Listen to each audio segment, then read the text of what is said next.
Welcome to the Young Anthology podcast from the C.G. Jung Institute of Chicago. The Adventure of Being Human, Beyond the Myth of Biological Salvation, with Polly Young-Eisendrath, Ph.D. This is the opening lecture of a weekend given by Polly Young-Eisendrath. It contains a 1-hour lecture followed by another hour of Q&A. From the seminar description, we all sense a connection with the source that underlies our existence, whether or not we recognize it as such, and we all wish to identify with something larger than ourselves. Some feel this as a spiritual yearning, while others wish for fame or celebrity or the knowledge of a larger truth. The spiritual isolation and materialism, both economic and philosophical, of our times make it difficult to find trustworthy methods from institutional religions, non-traditional approaches, psychology, or philosophy for seeking knowledge of this source. However, our desire to help others and ourselves, and our willingness to love deeply and authentically can offer the common ground through which we can find this knowledge, but it requires a dedicated understanding of our own suffering and its transformation. Instead of seeking such insight into our subjective lives, we Americans embrace popular myths of biological salvation and pharmaceutical soothing. It's not just that we seek instant solutions to complex problems. Rather, we have lost our taste for the adventure of human life, replacing it with ideals of economic and biological security and hopes for absolute control of our diet and health. This program offers a critique of this contemporary myth of biological salvation and presents accounts from psychoanalysis, Jungian and otherwise, and Buddhism of how embracing our limitations can open the path to transformation and lasting contentment. The weekend continues with Part 2, Living and Loving in the Human Realm, which is available in our store.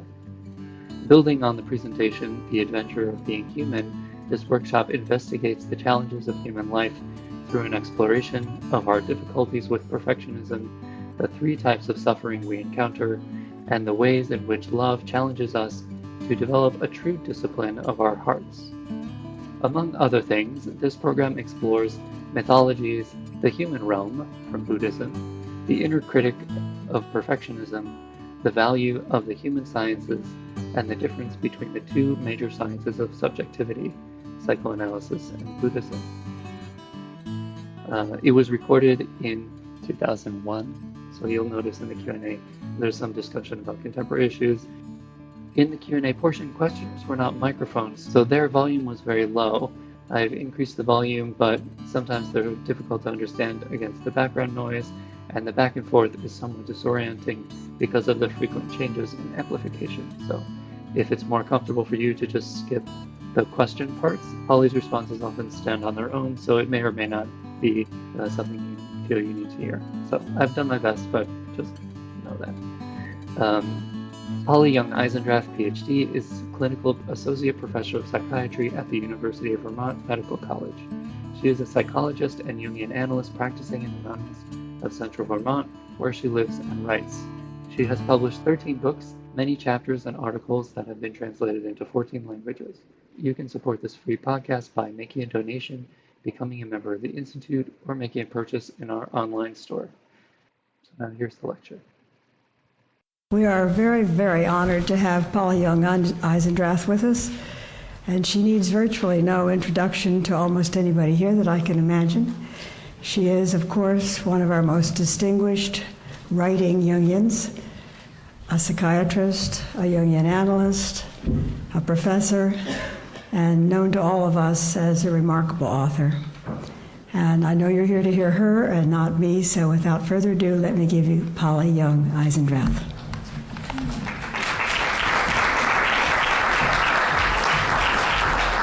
Thank you. Thanks, Jackie. I just had a few minutes to meet Jackie, and we just enjoyed each other so much, but I know she has to get off to some family matters. Is that okay for everybody? When I decided to come here to speak to you about the spiritual adventure of being human, I thought that it would be a really kind of joyful, rousing evening. And then we had the events of September 11th. And those events have actually affected all of us in all sorts of ways that we cannot yet understand, I think.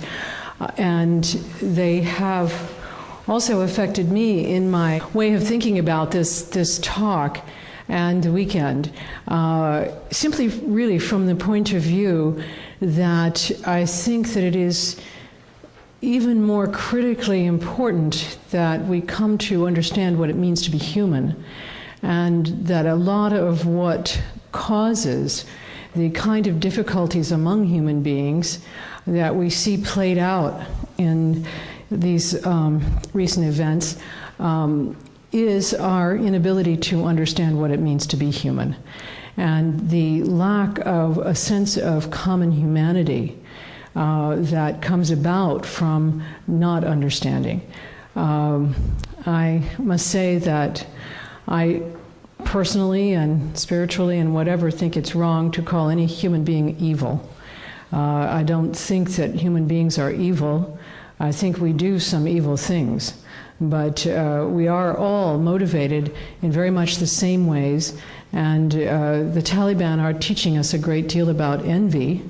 And if anyone here thinks that he or she does not have any envy, well, I hope you'll think again by the end of the weekend, because envy is a form of hatred that's based on the sense that someone else has more resources than you have, and that there is no way for you to get those resources for yourself, and so you're driven to destroy what the other person has or the other people have. And all of us have had these feelings, and people have them regularly in psychotherapy, and they have them very regularly towards their spouses, for example, and often also towards their children, and children towards their parents. So some of the feelings that have some of the terrible feelings that have been most sort of on our minds and on display in the last month are very ordinary human feelings. And until we recognize them as ordinary human feelings and respect human beings as having a kind of inherent dignity that has to do with the very nature of being human, I think it will be impossible for us to keep our world safe. And of course, I personally don't think anybody else is watching. I actually think it will be up to us to keep our world safe, and that it is very possible for our species to become extinct, like 99.9% of all of the species that have ever existed on the Earth.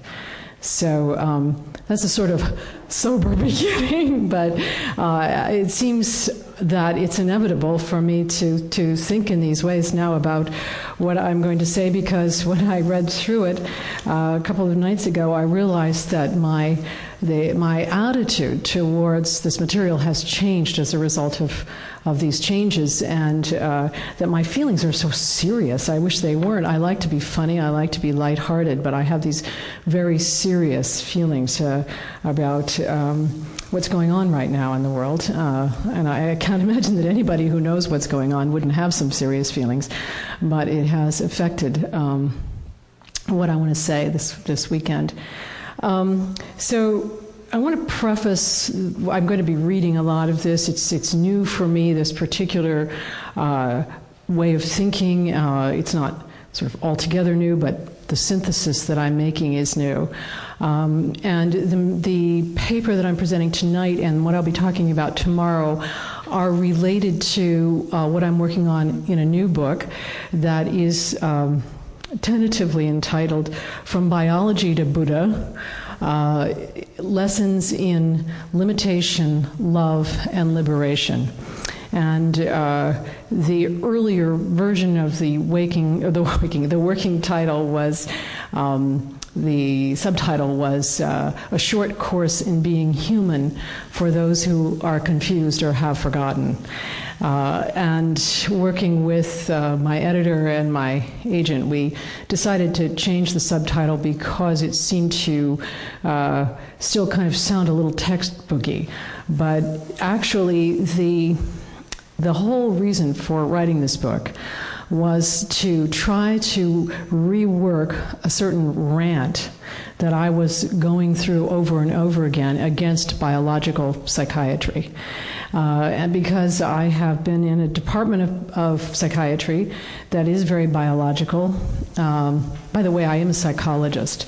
I'm not a psychiatrist, but I've been teaching in departments of psychiatry for the last 15 years or so, and have moved, along that path that many people have moved along who have been associated with psychiatry, from seeing dynamic psychiatry as the core of what psychiatrists were doing, to seeing it shift over to sort of biological as well as psychodynamic psychiatry, to becoming completely biological, and to almost the complete elimination of any training in psychotherapy whatsoever for young psychiatrists, so that our new generation of psychiatrists who were trained in, say, the last 10 years aren't really capable of making the decision whether someone needs psychotherapy or medication, because they cannot offer psychotherapy and they know nothing about it or about how to evaluate for it.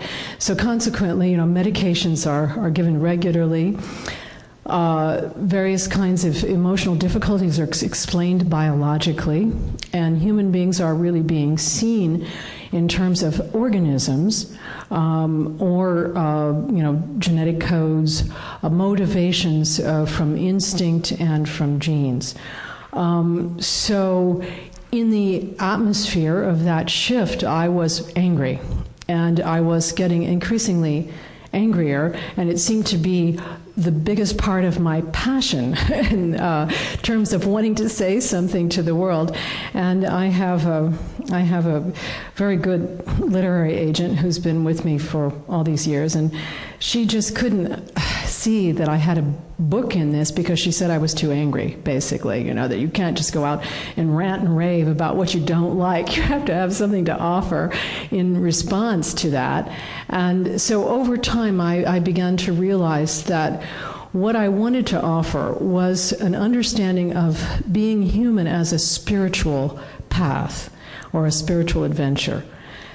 Now, my own spirituality is connected to Buddhism, and I have been a practicing Buddhist for, I can't subtract very well. I guess it really is since 1971, and this is 2001, so that's 30 years. And I have been, for many years, a Zen Buddhist, and in these last 3 years practicing Vipassana, which is the original form of Buddhism, going back to the teachings of the Buddha himself, the living Buddha, Siddhartha. So that's my spirituality, and of course I hang around with people who have very different spirituality, as well as a lot of devout atheists who believe in atheism as a religion, in the sense that they discipline and constrain their thinking in such a way that it always is expressed in a sort of a non-spiritual form.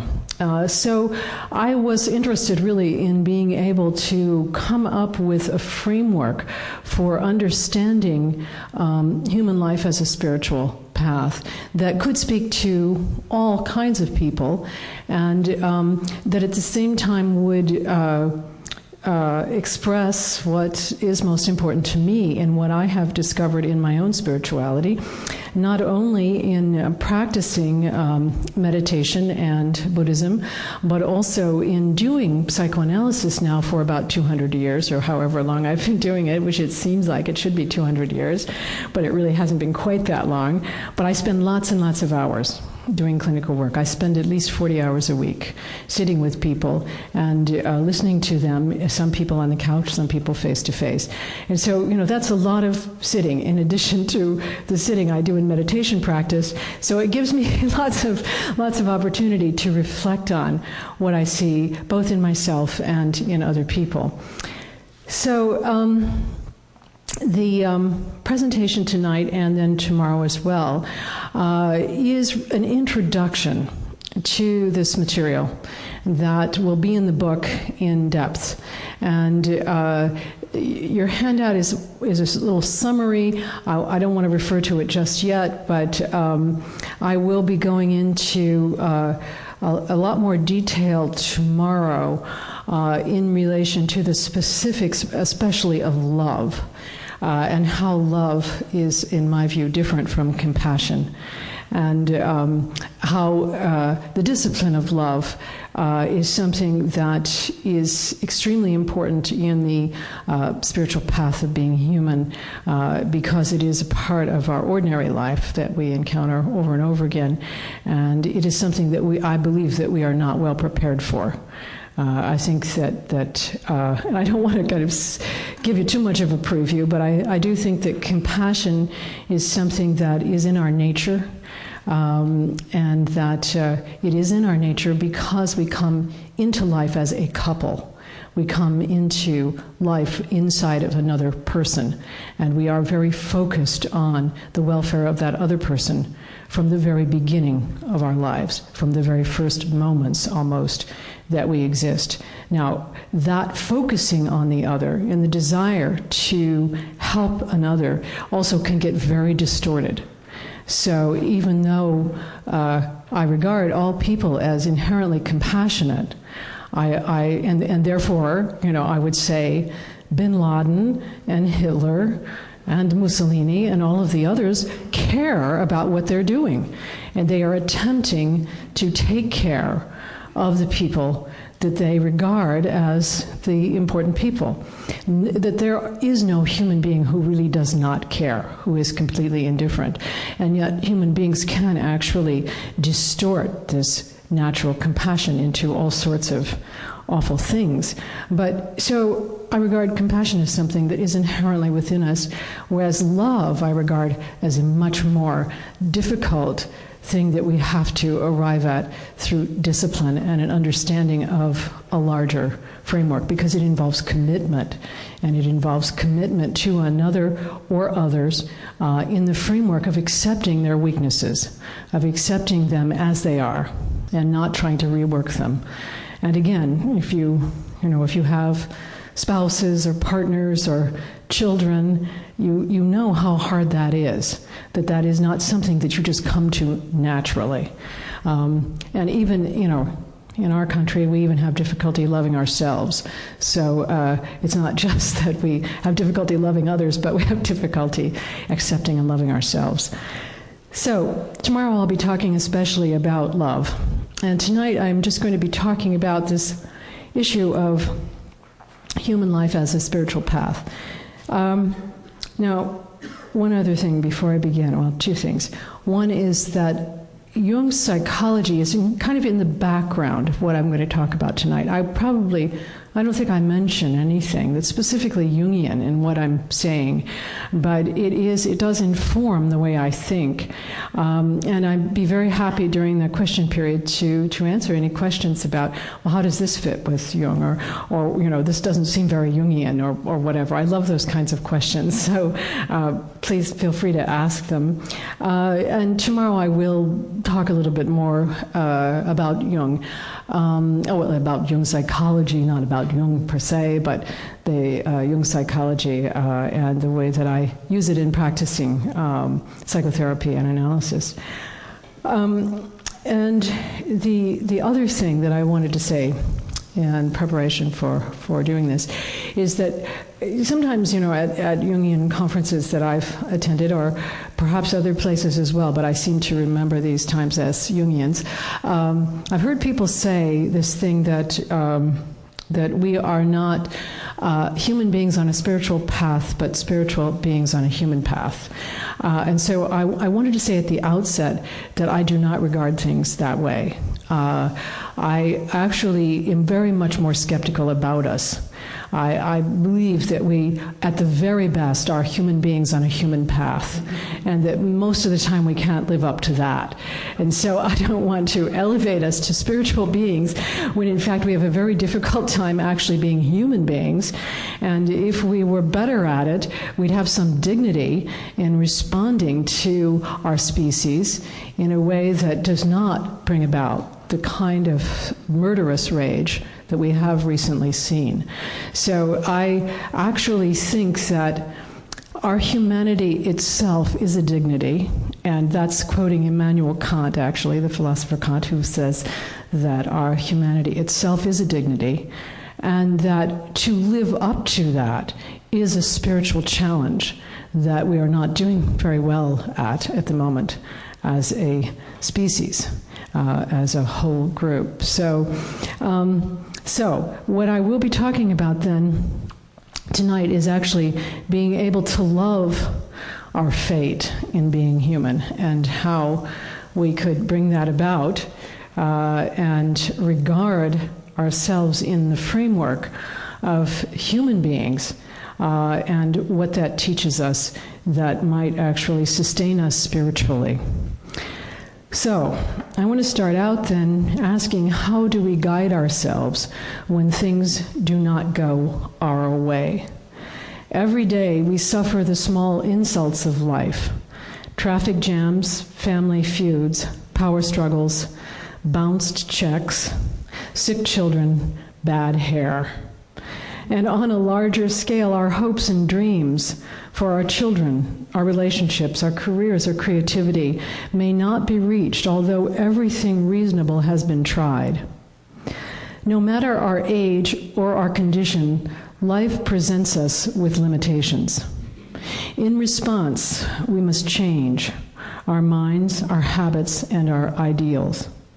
Eventually, we will face the big changes of life too: loss of loved ones, illness, old age if we're lucky enough to live that long, and death.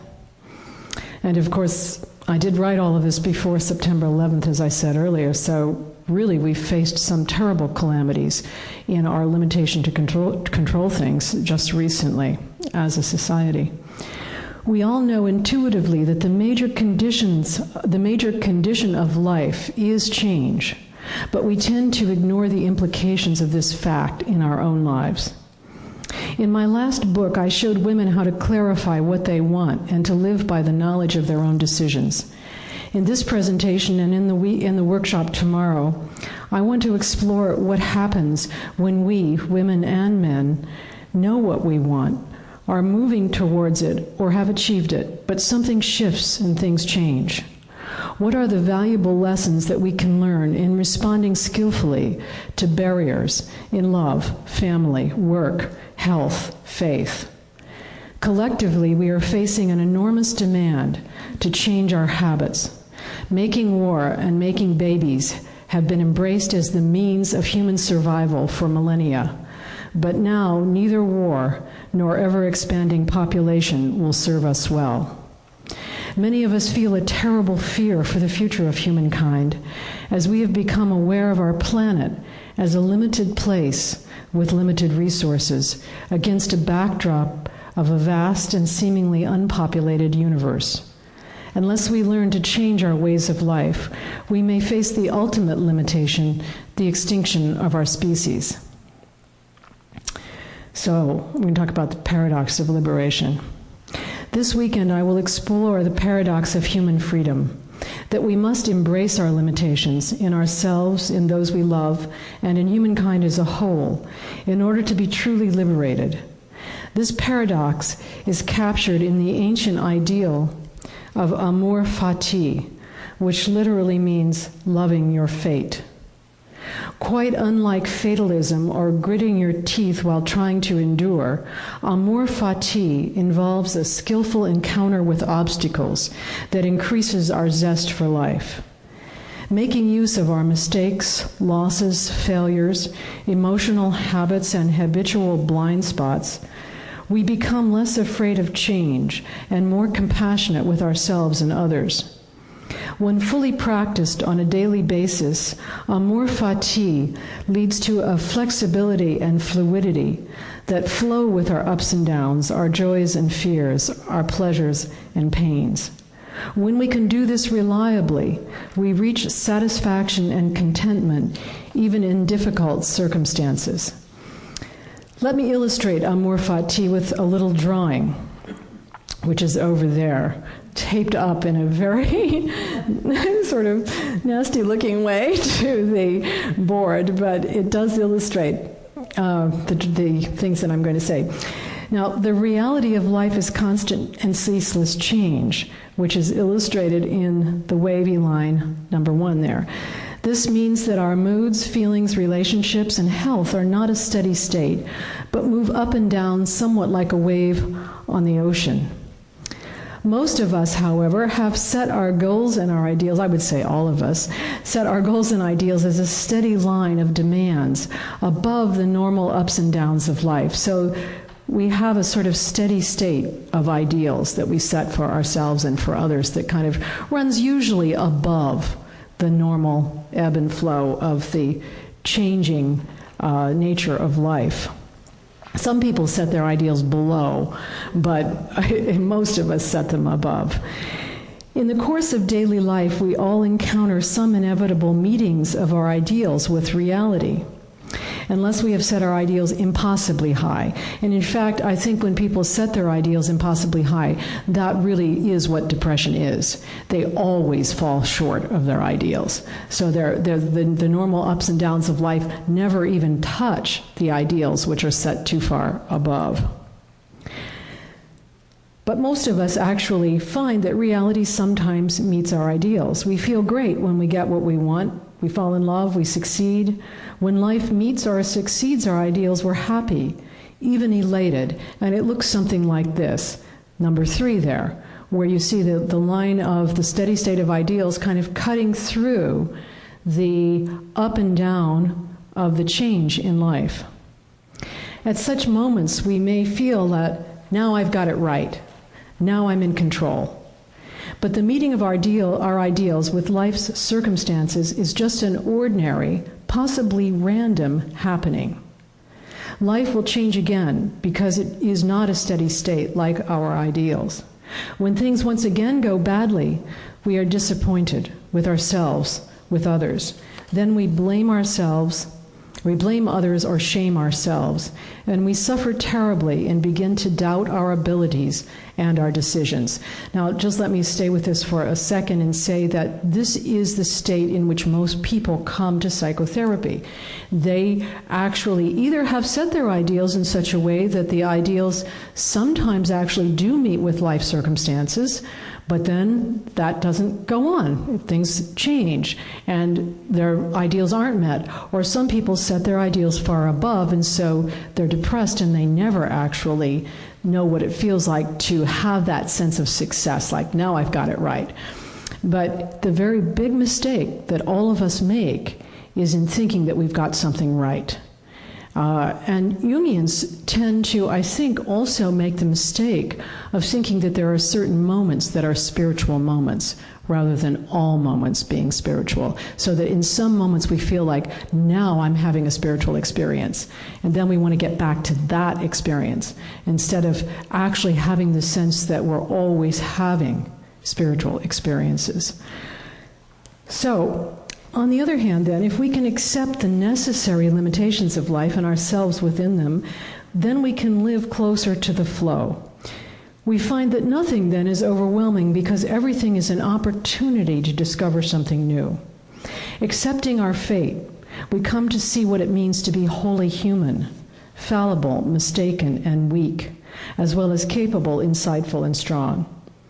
Human beings can never reach a steady state of health, youth, love, or stability, no matter which decisions we make, because life will change and no longer meet our needs and our demands.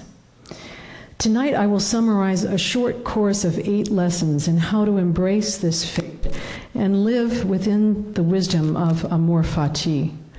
This wisdom is accrued in the between spaces, where we can be renewed when we fully accept the necessity of change and uncertainty. In other words, it's really accrued not when we're in a peak experience, nor when we are at our lowest, but in the between the high and the low. In these between spaces, which are also between people, and I'll just say this because I'm not going to say it again tonight, I'll say it tomorrow, that a good deal of what goes wrong for us is that we don't accept how weak we actually are, so we don't allow other people to see our weaknesses. And so one of the between openings for us is to actually make the contact with other people when we're not feeling so low or so high, to reach out for the kind of help we need. Very often I find people try to solve things in their own minds rather than ask someone else.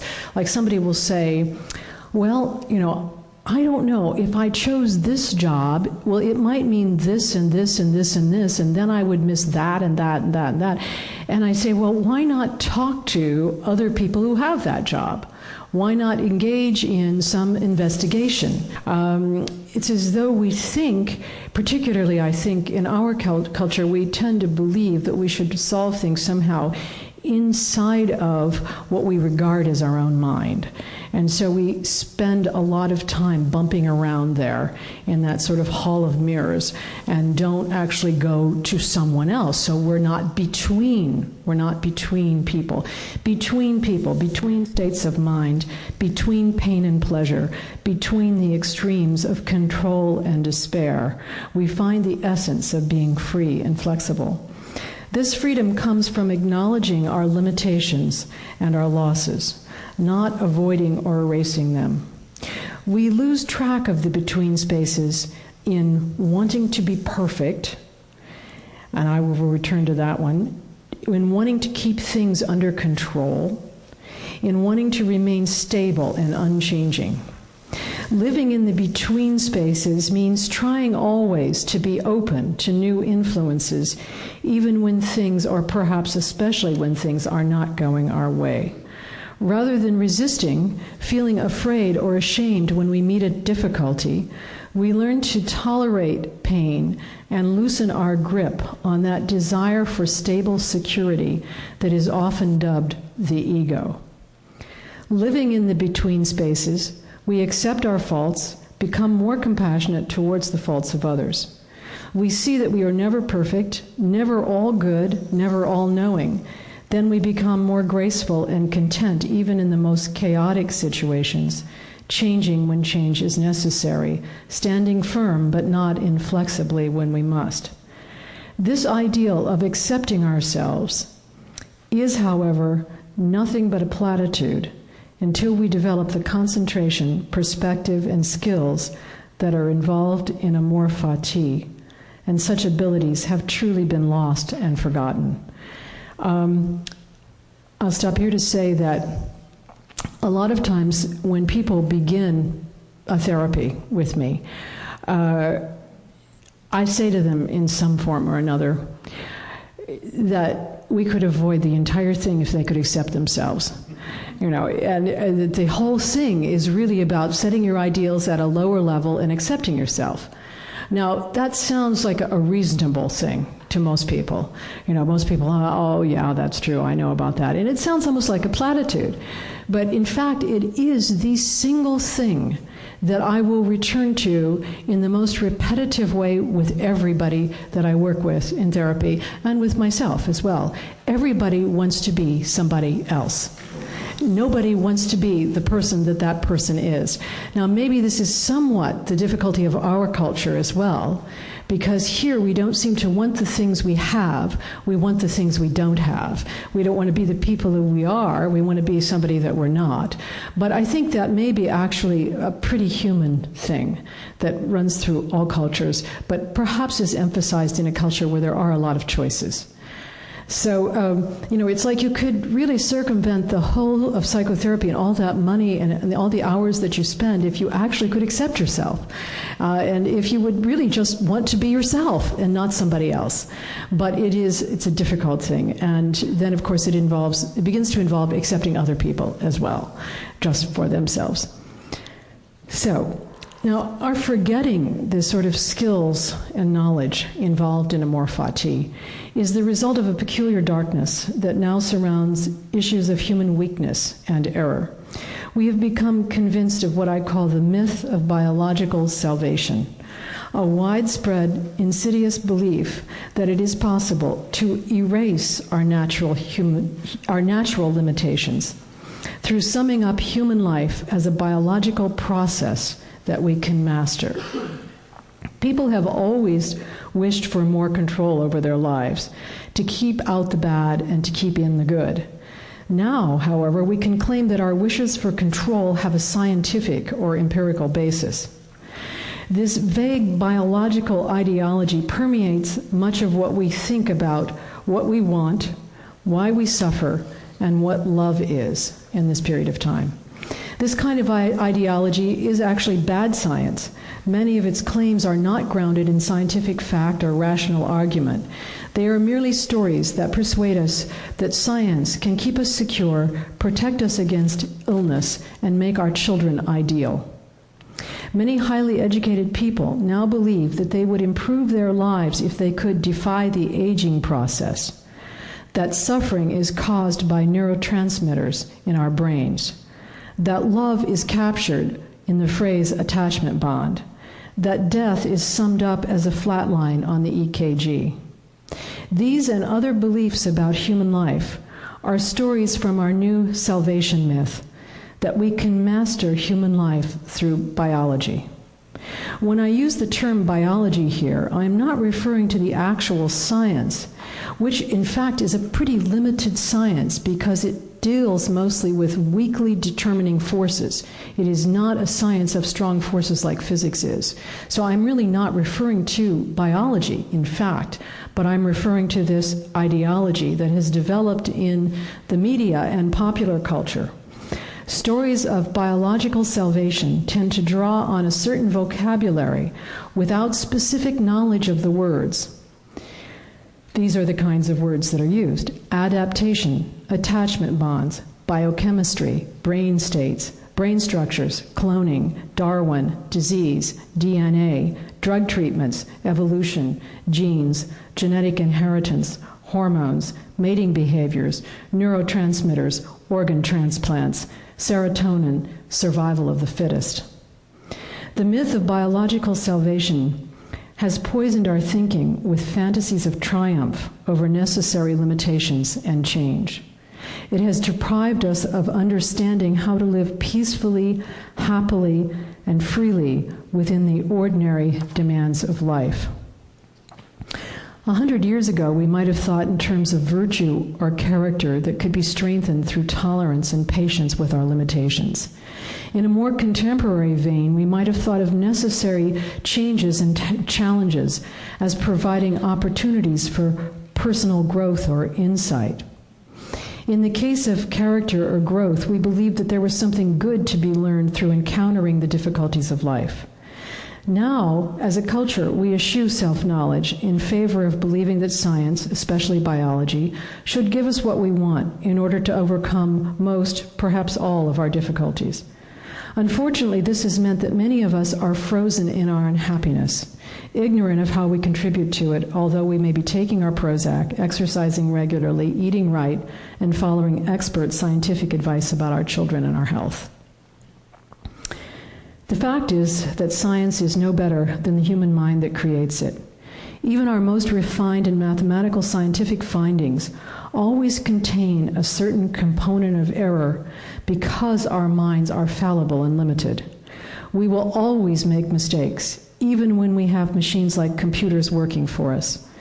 No science can account for every particular case within some general law or pattern. Actually, this is a philosophical conclusion that a British philosopher named Alistair MacIntyre concluded from examining the bases of physics and, to some extent, contemporary biology. He and another philosopher came up with what they call the principle of necessary fallibility. And it shows that in roughly, I don't have it quite right here, but it's in roughly a third of all cases in all scientific problem solving, the answers that are arrived at are wrong because human beings make mistakes.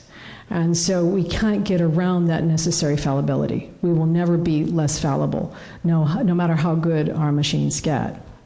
The complexity of human desires, beliefs, actions, and intentions, the stuff of everyone's life, will always escape our scientific comprehension of it because of our natural human limitations. And human beings are the ones who are running the sciences and the machines, assigning the meaning to them.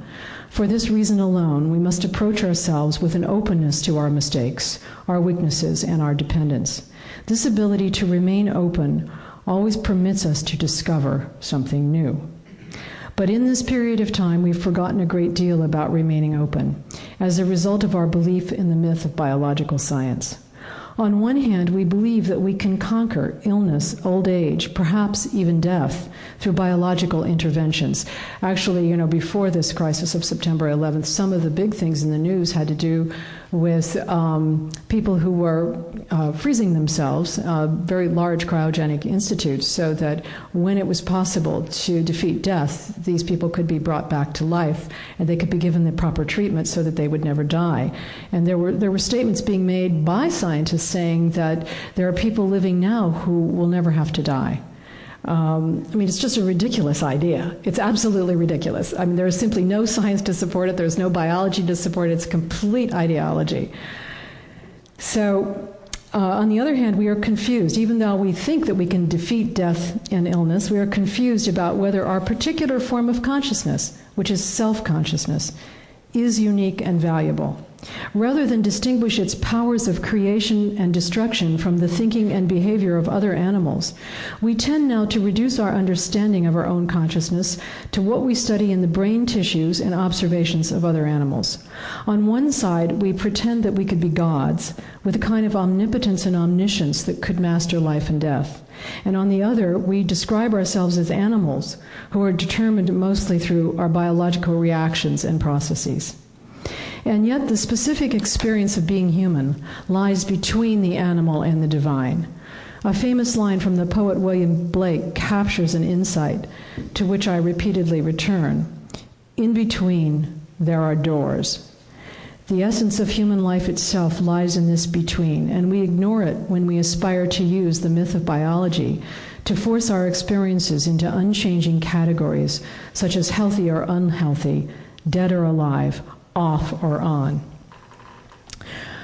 I believe that I have a unique opportunity to shed light on how we can embrace our limitations as a means to liberation.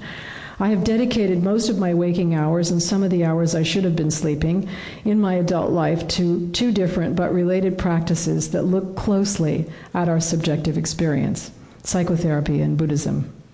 These two practices have allowed me to see what it means to engage in a discipline of self-acceptance that permits us to live freely within necessary limitations. Psychotherapy and Buddhism complement each other in the ways they address our limitations and allow us to open the doors between. Psychotherapy focuses its lens on our personal emotional habits. Buddhism focuses its lens on universal themes of suffering. All clients come to psychotherapy hoping that the treatment will eradicate or remove the bad parts of their personalities. But the goal of therapy is self-acceptance and greater understanding of those offending parts. This allows us to move gracefully within the movement of life. We become more compassionate when the offending parts of ourselves no longer offend us, so that we can take responsibility for them, and lo and behold, we find that we can forgive those same limitations in others. And this is, again, the thing that so many people resist when they do finally see their habits and their motivations and how those habits got to be there. That is, what the emotional conditioning of childhood was like and what happened to them in childhood. When they do finally see that, they want to get rid of it. They want to say, well, now how can you get rid of this stuff? I've got these habits, and in fact, yes, I had those parents and so on, but now let's get rid of it quickly because it's causing me a lot of trouble. And basically what I say is, no, we're not going to get rid of it. You're going to learn that you have it so well that you can have it gracefully, that you can have it with a sense of responsibility, that you can know, oh yes, this is my weakness, this is my limitation, this is my old habit pattern, this is my trigger point. And of course, at times, I'll hurt you with those things. And so you take responsibility for what you do to other people. So this sense of self-acceptance then is really this ability to take on these offending parts and take responsibility for them. Buddhism, from its side, addresses the universal aspects of human limitation. That is what we would call pain, pleasure, and confusion in Buddhism. That is, pleasure is a limitation because it also takes us to a place where we feel like we want to hold on to things. We want that to happen again when we have pleasure.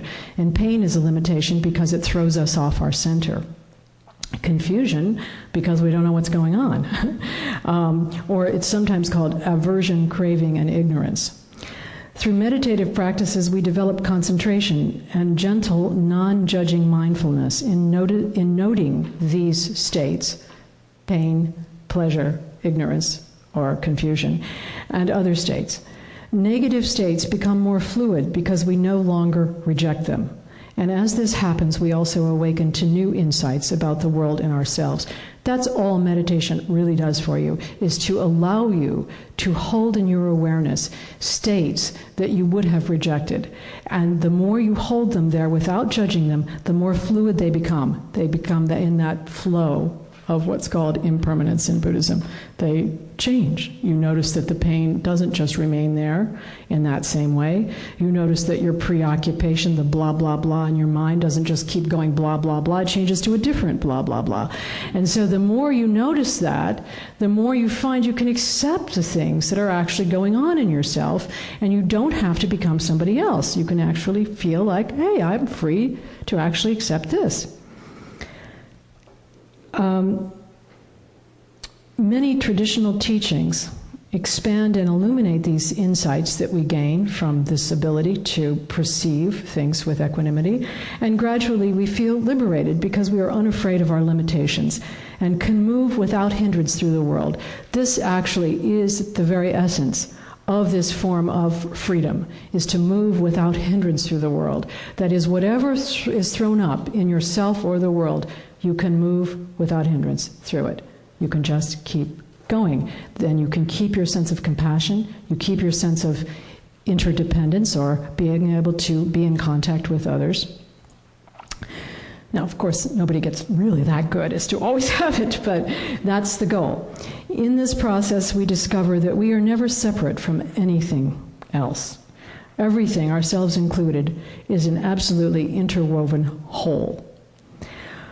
Both psychotherapy and Buddhism are contemporary wisdom practices in which the truths that are discovered and taught are meant to affect all aspects of life.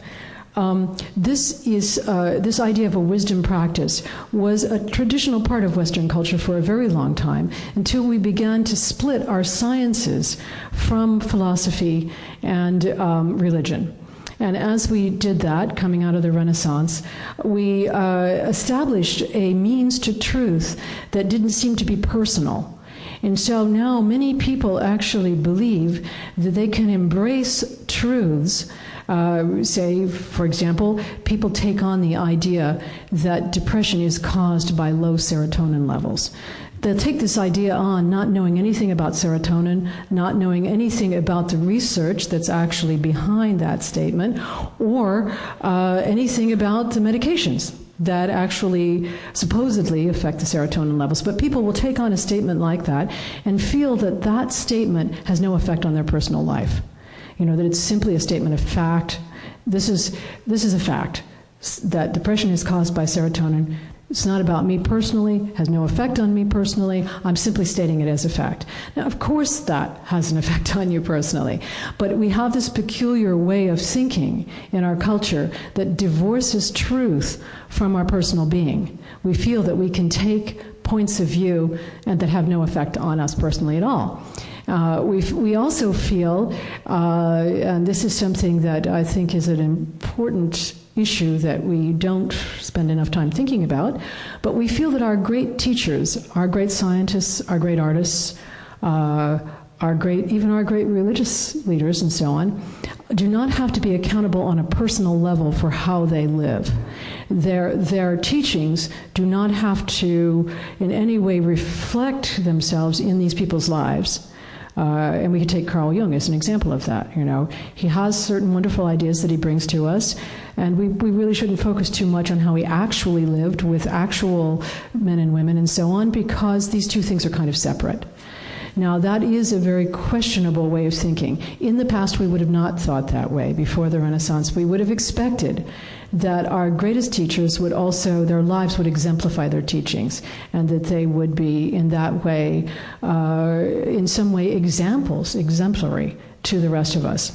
So in this period of time, we tend to believe that that fact and information and knowledge and so on have no transformative effects on us. So psychotherapy and Buddhism are wisdom practices very different from that. In other words, in both of these, one simply cannot just talk about the ideas, one has to exemplify them in one's actual being. So, if a really good psychotherapist exemplifies in the way that person has already been through a good psychotherapy and has taken account of her or his own subjective experience and is able to do that then in the presence of other people, so that one has some sense of actually showing in one's being the wisdom of the actual practice. And of course, in Buddhism, it's absolutely that way. I mean, you wouldn't get by with one tiny little statement that you couldn't show in some way that was a practical thing. So these are wisdom practices, and they offer transformative rather than educative truths. The two practices have some overlaps and many differences. For this weekend, I've culled from the two what I believe to be the 8 most valuable lessons in exploring the spiritual adventure of being human. These 8 lessons help us gain the knowledge of our subjective lives so that we can accept ourselves. Now, if you just glance at the back of your paper, the lessons are there just in a summary way, and maybe we'll be able to talk about them some tomorrow. I'll go into more detail, but let me see, I don't think I have one of those sheets. I'll just state them right now, because I'm going to actually go over in greater detail some of these ideas. But the first lesson is you can't get it right. The second lesson is true love is ambivalent. The third one is yourself is not a thing, don't worry so much about it. The fourth one is true freedom is responsibility without resentment. The fifth one is no one is your opposite or your enemy. The sixth one is don't fear suffering, dependence, or weakness. The seventh one is death is not the end. And by the end there, I mean like the end of the movie, where the end comes up on the screen, and then afterwards you just get a few credits that flash by, and then there's all darkness. So we tend to believe that death is like that. We have a few minutes of flashbacks, and then there's darkness. Somehow we get connected up with the movie. But there's much more to death than the end. The eighth lesson is that everything teaches and nothing offends. So when you can actually get to this point of living a human life as a spiritual adventure, at that point nothing offends you, not even bin Laden. You learn from everything. Now these 8 lessons help us gain the knowledge of our subjective lives so that we can accept ourselves. This knowledge includes the complexity of the human heart, the ambivalence of human love, and the importance of necessary limitation. Our limitation shows us that we all suffer because human life is in the between. It is never perfect, and it can never meet our images of perfection, and it can never meet our ideals as a steady state that would somehow ride above our experiences. When we fully accept the necessary limitation of being human, we wake up to something unexpected, reality. And it is reality that we are trying to escape through biological or any other salvation myth. The wish to escape limitation, remove the offending parts of ourselves or our lives, tends to trap us in a kind of harmful perfectionism that leads to blame. And it really is often self-blame, but also blaming others. So this first lesson, that you can't get it right, which I will talk about in depth tomorrow, is addresses the belief that there is someone out there who gets things right. You know, generally in therapy, again, people don't believe that they are going, it's really kind of interesting to me, these sort of obvious things that come up again and again. Nobody seems to believe that he or she as an individual is going to get things right. You know, people come in, I'll never get that right. I'll never figure this out. I've already messed that one up. But they believe that there is somebody out there who does. That there must be somebody, some guru or some master in a cave or somebody who gets everything right. And as soon as you get rid of that belief, it is amazing how freeing it is. Just to know that there is nobody who gets things right. It's actually great to know that, because then you know that, you know, everybody is muddling along, everybody is trying to figure things out, there is no absolute authority out there, nobody has got it all together, nor will anybody ever get it all together, because anybody who has a particular vision, including mine, will eventually be wrong because of necessary fallibility. And so then that will have to be revised, and there'll be a whole other rendering of some kind of knowledge of what it is that we're doing here. So when you really realize that, then it eliminates immediately a lot of shame and a lot of blaming. You know, so you realize you're just, I'm in a funny argument with somebody I see in therapy right now, because I said to him recently, you know, I'm muddling along here like you're muddling along. And he said, no, I just can't believe your muddle is like my muddle. And so we are now investigating, you know, what he thinks my muddle is and why my muddle is better than his muddle. And one of the main things he thinks is better about mine is that I publish books. He actually wanted to write books also, so we're in the midst of that right now. But when you actually realize that nobody gets it right, nobody out there knows, then it's much more freeing not to know and to realize that it's a discovery process, and that no matter what you discover, it will eventually be somewhat wrong. You know, it will eventually sort of, it'll come around to being wrong or limiting. So then you have to move on to something else. So now, if we eat the right foods, exercise enough, meditate, go to therapy, do what's right for our kids, take our vitamins, we still won't get it right. This clarifies how and why perfectionism is such an obstacle to liberation. As an antidote to perfectionism, I'll explore the Buddhist concept of impermanence, which is the ceaseless change that is the basis of our world. Buddhism teaches that reality is not out there. It is not fixed and stable or different from ourselves. In other words, what I'm calling out there, I'm constantly creating, and so are you. We have a consensus about what's out there. And as we change our consensus, so out there does change. So there isn't any out there apart from us. We are creating it. And as we move along, we create it differently. And this gets into a whole thing, but what I mostly want to say is that as your perceptions change, so does the world change. And that's a very practical thing.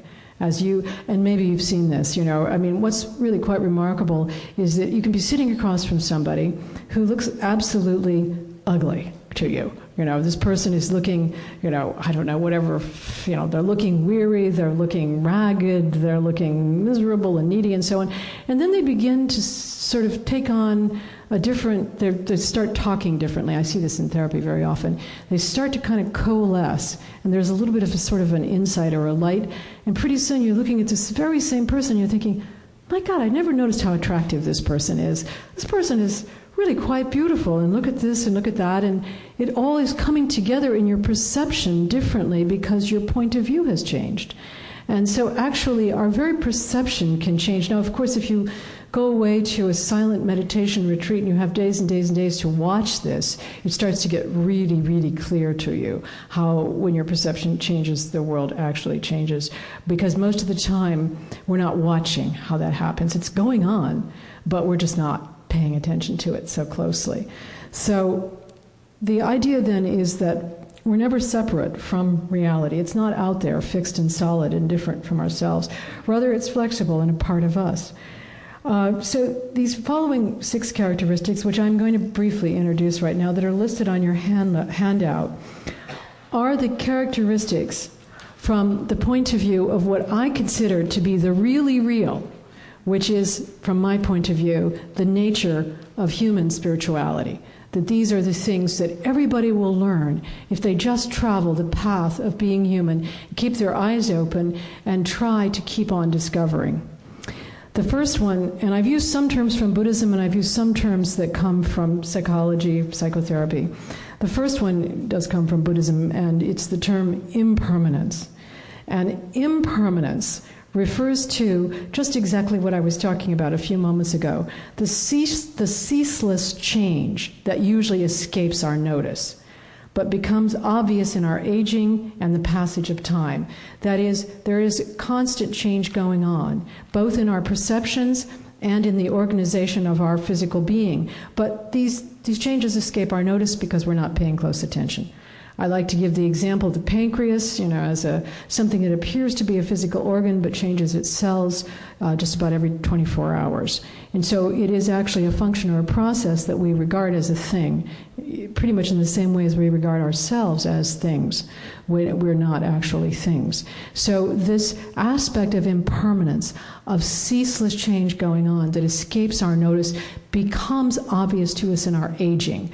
We have the experience of time as being an arrow going in a particular direction. And yet we also know that time does not exist like that. But it is not only, let's say, our system of clocks and calendars and so on that persuades us that time moves, but it is impermanence. It is the movement of impermanence that we actually experience in our physical being as aging. So impermanence is a ceaseless change that usually escapes our notice, and change, what I'm calling change, are the obvious changes that confront us. Of course, there are aspects of impermanence, but they feel different. We feel these changes, especially in our relationships with others and in our inability to keep ourselves safe. That's what happened recently. Something changed, and we all felt very distinctly that we're not able to keep ourselves safe. It was sort of thrown in our faces. But in fact, it's a fact all the time. Often I say to people, you develop these defense mechanisms, whatever they are, this way of thinking and so on, as in a way to try to keep yourself safe and stable. Well, yes, in fact, that's true. I did. That's why I became, in fact, so compulsive as I am, is that I was trying to keep myself safe. And but the fact is, I'll never be safe. And so at least I can hold my compulsivity more lightly when I realize it's never going to function to bring me the end that it was supposedly designed to bring. So the experience of change and the inability for us to keep ourselves safe is something that seems to confront us. And it's different than the impermanence that falls outside of our notice. This experience of mystery, which we could also call it particularity, but that's a kind of heavy term. It's the unique and particular being of all things and all people as we experience them. And this inspires us with a kind of an awe that everybody feels, whether you have any spiritual beliefs or not, in this sense that this moment won't happen again exactly as it is. And we tend to think of it in terms of this person will never exist again. This person's life has a particular signature, has a particular feel that will never be here again. And when we experience that, we feel a kind of an awe or a kind of opening, a mystery. We don't know how that could be. And so that sense of mystery, which is, I think, such an important part of being human, is available to all of us, and we tend to sense it more at critical moments, when someone has died or when someone moves through a life transition, they grow up, they get married or whatever. We have that sense that, well, what this person was will never be again, but it's always there, that sense of unique and particular being about everything and every moment. Limitation is the constraint, the limits under which we live, but especially the limits in our knowledge, our lives, and our resources, perceived often as fear, regret, or sorrow about what we don't have or what we have not done. That's the way many people experience limitation in this culture, at least. People say, well, I never traveled to California, or I didn't own a yacht, or I didn't finish my college degree. We experience limitation in terms of regret. But of course, everything is, as I said many times so far, always limited and always constrained, especially our knowledge and our sense of control. Interdependence is the ways in which everything depends on and interacts with everything else. In order to actually experience interdependence, you have to have some kind of concept of a webbing interconnection. Some people get this through the physical sciences, some people get this through a sense of relationship, some people simply get this as a spiritual insight. But it is, at some point, if you pay attention, you will actually notice that everything depends on everything else, and that everything that you say depends on all sorts of contexts which you haven't invented, and so there's no such thing as a completely original statement, that everything you eat has come from many, many places and touched many hands and gone through many transformations with many kinds of both natural and human connections, so that every moment, if you just kind of looked at that moment, is webbed out to all sorts of other things.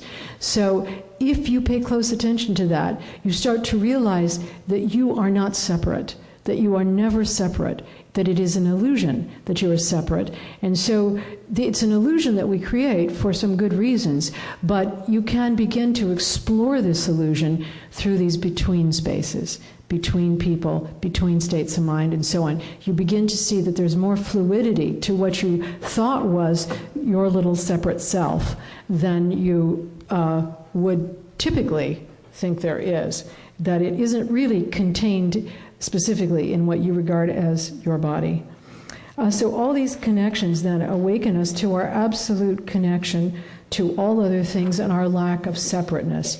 Now this interdependence and all of these conditions culminate then in this condition that's inherent, in my view, in human life, which is compassion.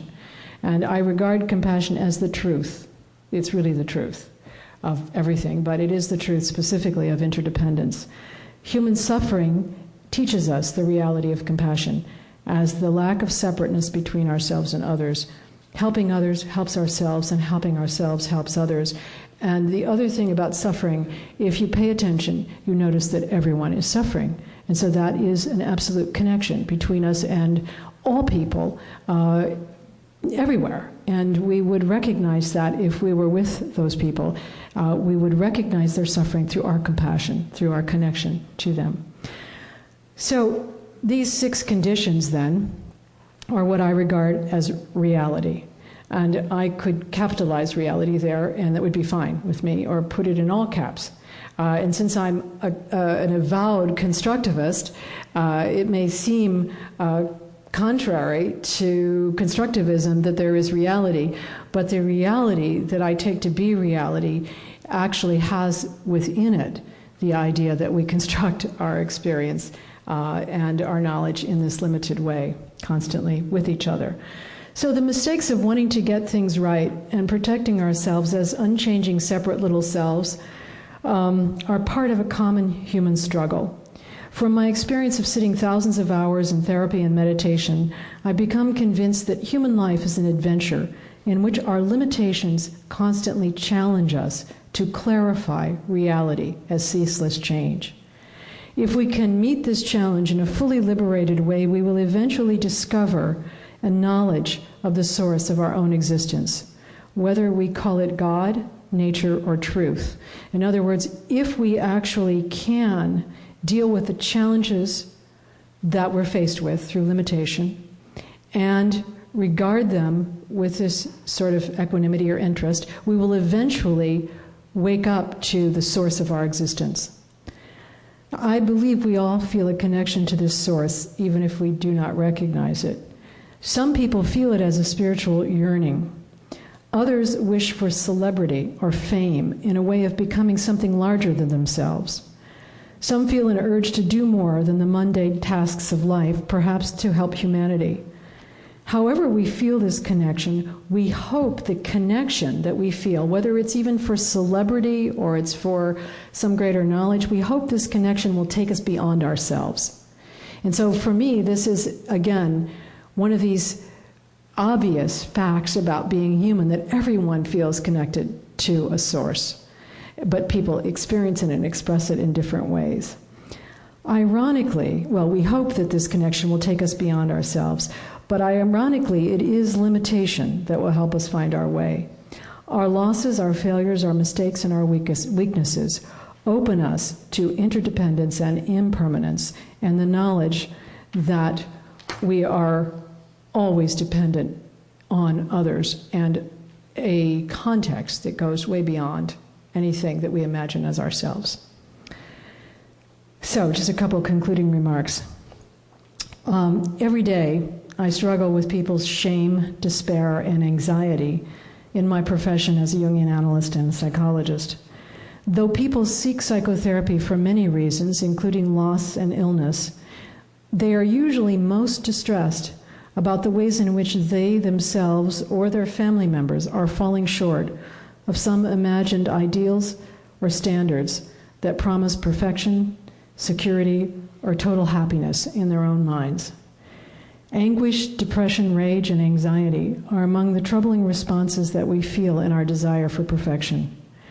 If these were only passing feeling states, they would not be a great problem.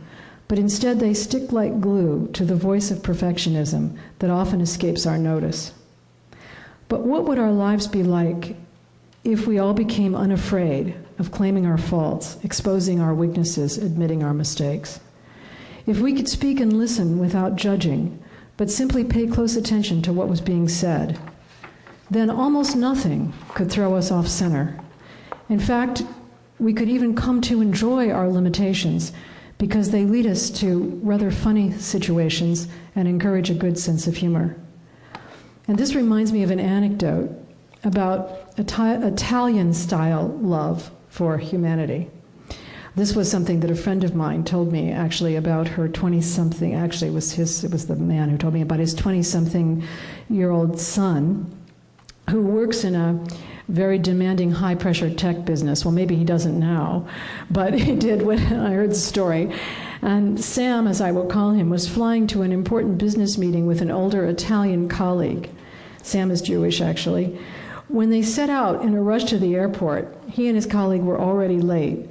In the midst of the harried car trip, Sam's friend said suddenly, "You like cappuccino?" "Yes," replied Sam, thinking it was an odd question. "A cappuccino would be nice now," said the colleague.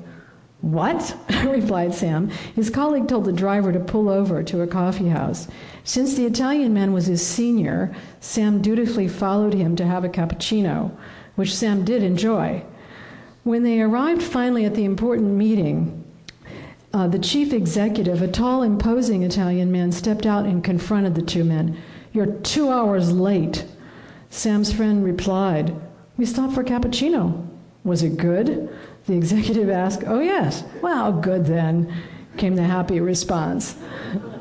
So this was something that this guy from Los Angeles, this Jewish guy from Los Angeles, could not understand, this sort of Italian attitude towards they were already late to the meeting, they're rushing, they stop for the cappuccino, and then the executive says, he confronts them angrily, but then when he finds out that they had this pleasure, he's happy.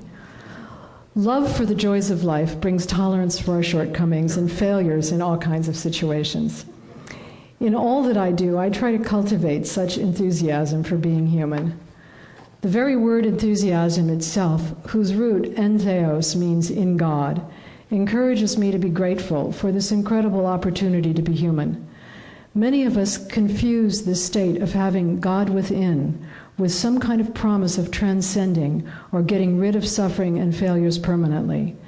Instead, I believe that God within means a full embrace of our weaknesses, a desire to learn from them, patience with ourselves and others, and an invitation to cultivate a sense of humor.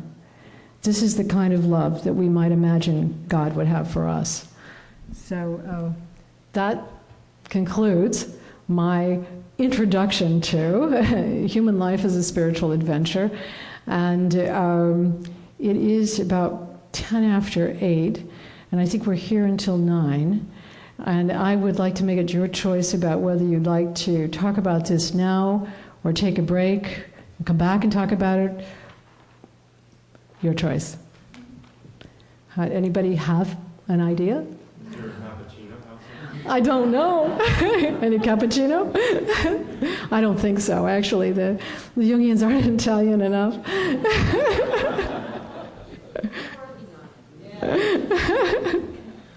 Yeah, I should have asked you, Mary, any cappuccino?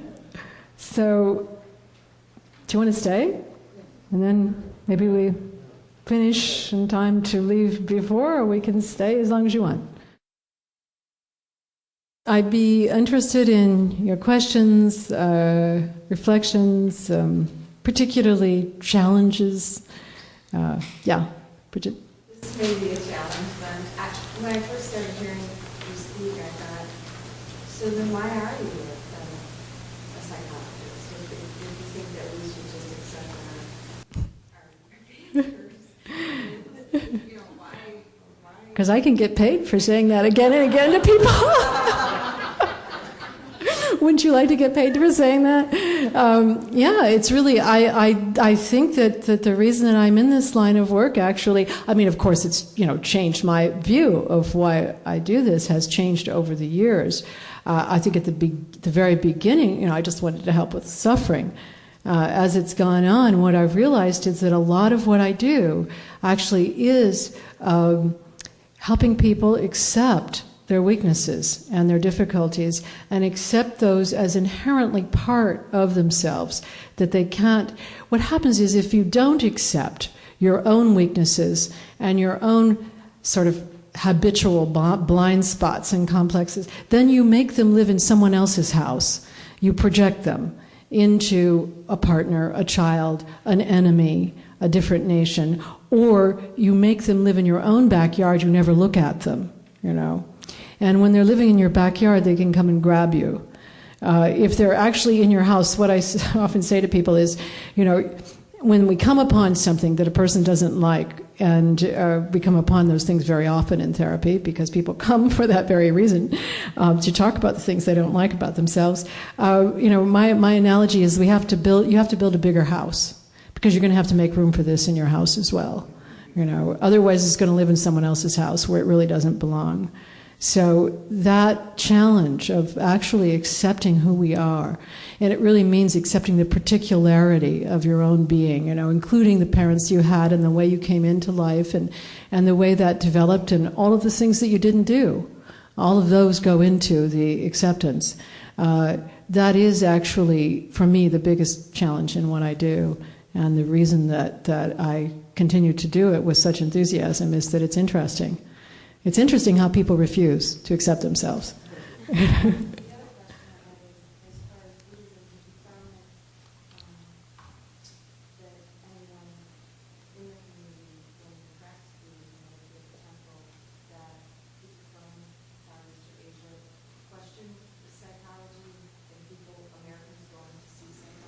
Oh, there's a lot of questioning of everything. I live in a retreat, and I had taken antibiotics for my teeth, and he was extremely annoyed that I had to do this, because we were at this retreat, and he just found that we rely so much on the community, and one thing he would say was that some of the group may see a psychologist, or a psychiatrist, maybe do medicine, maybe do coffee, and he just kind of went on, and I felt that maybe that's the way. Well, he hadn't really accepted himself, had he?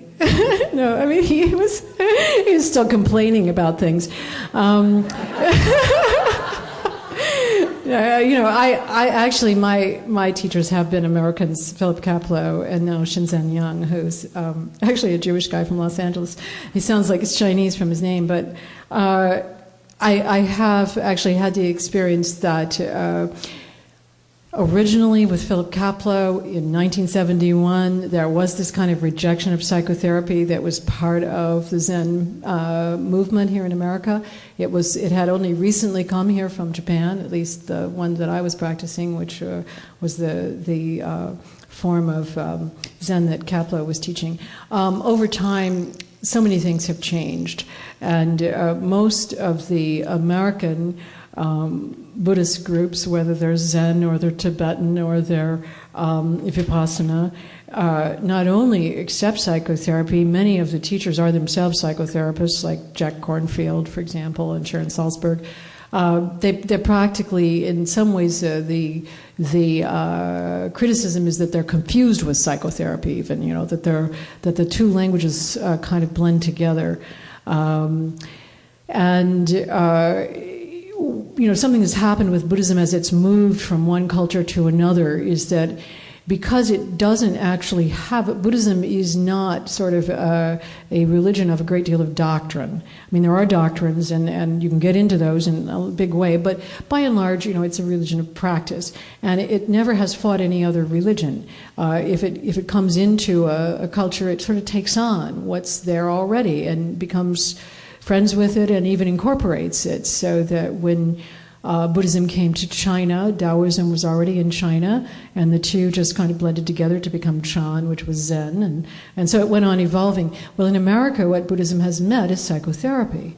And so, in America, what has happened is that Buddhism has taken on psychotherapy. There's a dialogue, there's debate, and there are, as with human beings always, there's a lot of conflict. Some of the Asian people who come from an exclusively Asian background do find all of this annoying. Over time, the Dalai Lama has become very accepting of psychotherapy and so on. I think in the beginning he found it annoying, partly because these other cultures don't have something like this kind of what I call the science of subjectivity, which psychotherapy is, and they may think that we are really being very egotistical, just sort of contemplating ourselves. But in fact, the goals of psychotherapy are really quite similar to the goals of Buddhism, and many people who are Westerners who practice it do recognize that now. But you may have been with a Tibetan Lama, or you might have been with an Indian person. I don't know. Whoever it was, he didn't sound like he was complaining about Westerners who were also probably coming to his retreats. So he hadn't quite worked out his wrinkles. Yeah. Could you say some more about the tendency to kind of really identify with a biologically determined diagnosis? And this seems to become very static, for the person, for family members. Yes. This is what you're talking about, the clinging to that. There's so many medications now that are effective in treating some of the symptoms, but it seems, I'd just like your thoughts on. Yes. Well, I'm going to recommend actually a book that's just come out, which is called Healing the Soul in the Age of the Brain, and the subtitle is Becoming Conscious in an Unconscious World. It's by a Freudian analyst who actually is a very good friend of mine named Elio Frateroli, an Italian, who likes cappuccino. And he actually, he's got some stuff in print there that is just exactly the way that I would say it as well. I'm also working on the chapter in my book called The Myth of Biological Salvation. And basically it goes something like this. We have made some really big mistakes in buying this, and we really have been buying a psychopharmacological view of particularly psychiatry, but that has affected our whole culture. And what we have been buying has actually been advocated by pharmaceutical companies as they, I'm just going to go into the economics of it for just a brief moment. I'll come off of that because that's where my rant goes, actually. That goes, the pharmaceutical companies have bought the hospitals, they've bought the managed care practices, they have shortened every kind of intervention down to, what kind of medication does this thing need? And taken out the whole sort of aspect of being human and being able to look at why we suffer and what suffering means and so on. So there's a whole economic side to this myth of biological salvation. But just sort of stepping out of that, what has been appealing to people ideologically, I believe, is that we then don't seem to have so much responsibility for our symptoms. We have these symptoms because of our genetic or physical conditions, and we then could say, well, I'm rude because I have ADD. Or, I can't keep my, I sort of, really that's one of the things I do hear people say, but the other thing that I very often hear people say is, I'm depressed because depression runs in my family. Actually, that doesn't make any sense at all. People are not depressed because depression runs in their family. As Elio points out, and of course he's a psychiatrist, and so he has the credentials, he's also a psychoanalyst, that at the very most what we could say is that one of the effects of depression is lowered serotonin levels in some depressed people's brains. As it turns out, it's only really in about a third of the people that are ever tested who say that they are depressed, who report depression, in which the lowered serotonin levels actually exist. But they are probably, they are most certainly the effect of various kinds of inner conflicts that have seemed impossible to accept in those individuals, that have then affected their physical functioning and have over time caused a great deal of stress for that individual's brain functioning. So these physical conditions are effects of underlying conflicts in one's psychological condition, and those conflicts may have been there from early trauma and stresses in life and so on, so they're pretty much lifelong conflicts. Yes, they do have physical concomitants, and in some cases medications are helpful for those physical concomitants. But even when the medications are used, they don't actually resolve these symptoms. They will kind of mask anxiety. And that masking can have good and bad sides. For some people, it's very important for a period of time when they're getting into, for example, psychotherapy, to have help with medication. What Elio says, and what I would agree with, medication should never be given without psychotherapy, but certainly, can accompany psychotherapy. All of the knowledge that we have about brain functions, about how brain functions are connected to various symptomatology and so on, is extremely limited, much more limited than ordinary people know. We do not know, for example, nor are we even close to saying that schizophrenia is a genetic disease. That is actually a very tentative hypothesis if you look at the science supporting it. And the people who actually do the research, if they are actually honest and not working for the pharmaceutical companies, will say that there is not a good hypothesis for schizophrenia. There are a number of factors that contribute, but we don't know actually. Thank you for what I've heard this evening. It's been wonderful. And also for your comment about schizophrenia. My father died, became ill when I was 9 years old, died in the mental hospital 9 years later. And the diagnosis was dementia praecox, which is the form of schizophrenia. I got to go to my district, schizophrenia. I said that much of my life. Sorry, I think there's a one that came out recently, years ago, in the United States, mostly in application of medicine. Right. And you gave me a further answer to that.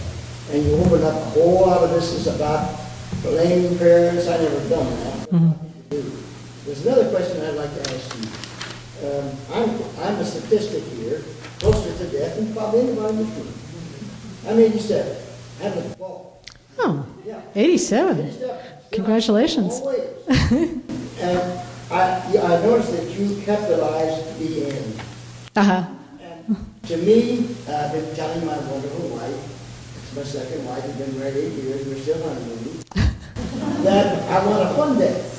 Uh-huh. And Pastor Adams has written a very fine essay, not sarcastic, but just saying death should be something that's celebrated. So I'm a rebel in a lot of ways, theologically, as you can readily see. I don't see death as an enemy of man at all. Great. And I agree with you that if we don't change in a lot of ways, we will be responsible for the extension of the human race on this planet. Right. And I'm a Presbyterian minister, don't quote me on that. I want to thank you. Well, Well, thank you. Thank you very much. Thank you for the testimony about your father, because, I think that these are the kinds of things that people really need to be clear about, and that I also have in my background some people who would be categorized at least as very serious borderline personality disorders, and my grandmother committed suicide, and so there are many things in my background that would predispose me, if I were to go on the biological explanation, would predispose me to a severe mental illness, when in fact I know that these things actually have to do with psychological functioning. There may be a predisposition for people to be sensitive, but for heaven's sakes, that sensitivity can lead to all sorts of other things and not to some kind of mental breakdown. So, we seem to be persuaded right now about these biological explanations, but the one of the really important things that I want to say about this, because I really didn't talk about it in depth tonight, is that if you take on any kind of biological ideology, at least try to understand what it is you are believing. At least ask yourself, what do you know about the science that lies behind that belief? What do you know about the research that's been done on that? What do you know about the theory? And then, you don't have to go into a great sort of process of investigation, because actually to even understand some of the most basic statements that are made, you would have to spend hours and hours kind of becoming an expert. But you can look on the internet, you can begin to go into some discussions that people are having about these things, and at least try to understand what it is that you are saying when you say something like, depression is a biological disease, if you're going to say that. At least understand. There are many, many good books out there that are critiques of this. They do not get a lot of press because they are not backed by the pharmaceutical companies. And a lot of the journals now, the medical journals, are owned by pharmaceutical companies too. So it's really difficult to get outside of that loop. And the people who are working hard to get outside of it don't get a lot of media time, don't get a lot of funding. So, I think it's important for all of us to try to understand what kind of myth we are embracing. In every period of time, we embrace myth. The myth of our period is science. And it is a wonderful myth. I believe in it as a very important way of understanding what is going on here. But science also has limits. And within science, biology has some very serious limits that we're transgressing all over the place in our beliefs about genetics, about psychopharmacology, and lots of other things. And you wanted to ask a question. I'm trying to resolve something in my own mind, and you mentioned earlier that that's a good time to go to somebody else, such as you. And here's the contradiction. Earlier on you said that with depressed persons, the bar was always very high, inevitably set too high. Then more recently, you mentioned in reference to the biological ideology that there are instances of, let's take a real dramatic one, incest, where out of that childhood experience there arises most usually lots and lots of unfortunate consequences. Right. One of which common one is depression. Right.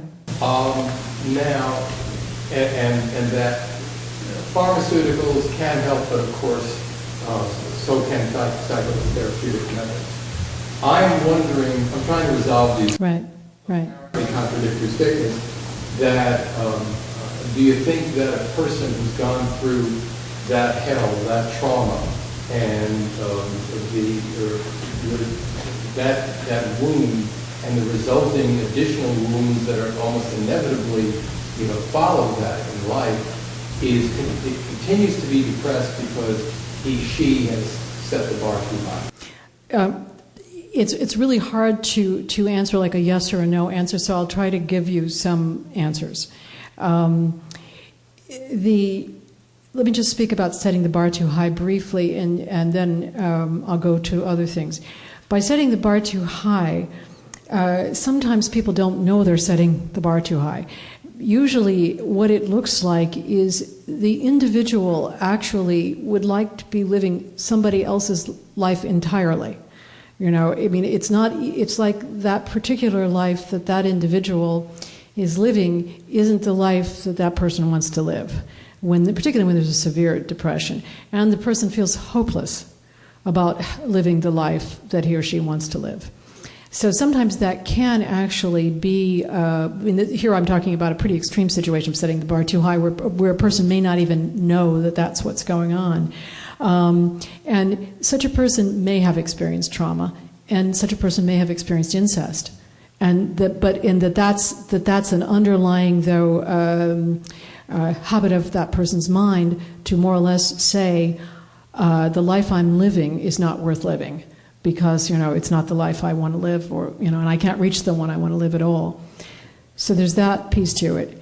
There's also the other piece, which is that many times when people have experienced childhood trauma, what is most destructive is the way that they try to keep it out of their awareness. You know, either they keep it out of their awareness through dissociation or some kind of repression that they don't even know about, and so then it somehow gets repeated either in what they find themselves doing, or they get attracted to people who are doing the thing that they didn't know they've already experienced, and that's very discouraging. And other times, there is just a kind of inhibition in terms of engaging in life that comes from not wanting to deal with the thing that happened in the past. So all of these things would look like depression, what we would call depression.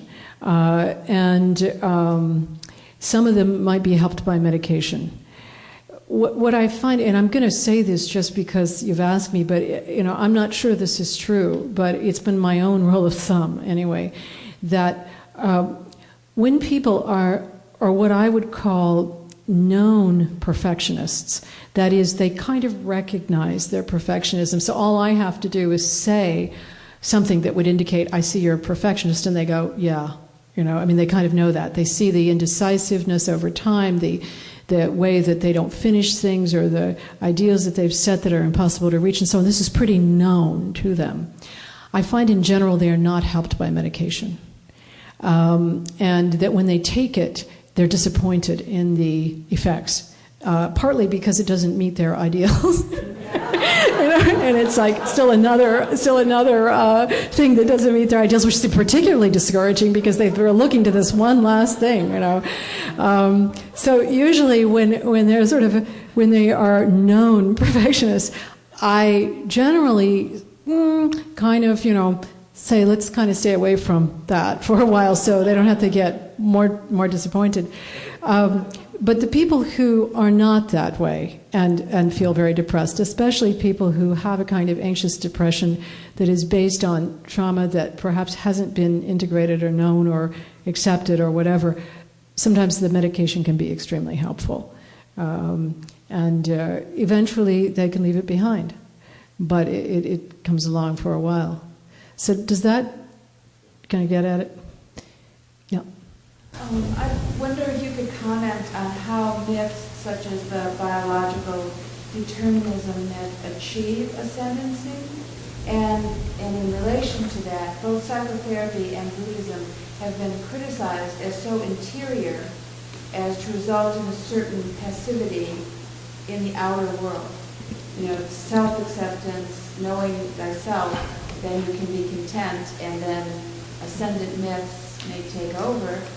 Right. So just some comment on the interaction between that more self-focused acceptance in Buddhism and psychotherapy, but the other part of your argument, which is that a myth has taken ascendancy, which is not in our best interest. So how do we change our perceptual world? Let me talk about the salvation myth first, and then I'll go to the other one. If I forget, remind me, because I might forget. the way that I look at, first, at myth is that myth is the big story that we tell ourselves about reality. In any period of time, there's a big story. And in the past, in sort of the way you could sort of look at it in the more ancient past, we told ourselves big stories about gods and goddesses and powers that were out there controlling us. Gradually, we told ourselves that those powers really weren't in control of us, that we were actually in control of our own actions. And then we gradually moved to trying to understand who we are and what the world is. We kind of separated out these categories, and we started investigating things in terms of rationality, logical processes, and empirical fact through science. My sense is that the scientific myth, which is really the myth of our period, has been somewhat overtaken by what I would call the economic myth, which is that you can buy your way into some kind of stability and security if you buy the right things. And so then, but how are you guided to buy the right things? By science. My feeling is, or my own, these are my observations just based on my experiences with people, that we make a big mistake in salvation mythology. Whether it's a theological salvation, as in the Islamic beliefs about salvation coming from certain actions, that even if those are distorted interpretations, these people that are martyrs and kill themselves in order to accomplish things, they believe that they're reaching a salvation by doing that. Similarly, I think that we make a mistake in our period of time to believe that science will save us, whether we think it's going to save us from making mistakes or death. Whether it's going to save us from our own sort of problems with our knowledge, or we think it's going to save us from our physical vulnerabilities. If instead of saying that anything will save us, if instead we regard ourselves as inherently limited, and we realize that that inherent limitation is teaching us, and so we are interested in it. We are interested in it both in our own lives and in our relationships with other people, that the ways that we are limited, we can get help from others, that we can also learn things from the ways that others are limited, et cetera, et cetera. It's kind of endless, actually, once you flip it over. Then you can call on our various knowledge systems to help with that investigation. So, we can use our science to investigate our physical vulnerabilities, our psychological vulnerabilities, our knowledge vulnerabilities. I actually think that what Buddhism does very well, when it does it well, and what psychotherapy does well, is to take a scientific attitude towards our subjective experience. It asks us to study our subjective experience without judgment. Just watch it. Just look at it, kind of like a scientist would. We're going to look at it objectively. We're going to look at our subjective experience objectively. And so I regard these things as scientific, that they use the same scientific method. However, they are not, neither of these, neither psychotherapy nor Buddhism is a salvation mythology. They both really are looking at the human being as an inherently suffering being that won't escape that suffering. Now, back to the question about psychotherapy and Buddhism as internal. That was the other question. The fact is, in my experience, is that that's a distortion. But sometimes it's a distortion that practitioners make. Also, it's not just a distortion that outsiders make. If psychotherapy works well, what it should do, in fact, is to engage you more fully with others without hindrance in the world and in relation to yourself with others. Part of the problem that we all have in engaging with others is that if we do all of these things, like wanting to reach certain ideals and standards and believing in salvation and so on, then we blame others for what goes wrong in our own lives. And we then also shame ourselves rather than allow ourselves to know what we're doing. We just hide what we're doing. And consequently then we actually are inhibited in our abilities to relate to the world and to others. So that's the way I see the goal of psychotherapy, is to get us moving, to do that. It also, the very important thing about therapy is that it doesn't actually solve your problems, it just allows you to see what they are.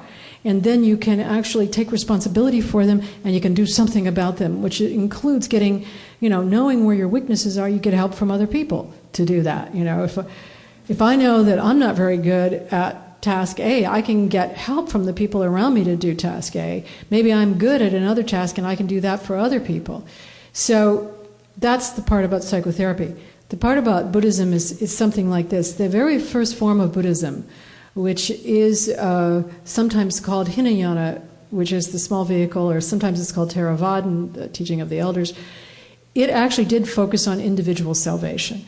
But by the very practice of Buddhism, it became apparent to then, they were actually all of them were celibate monks practicing it, so they had a lot of time to be aware of this.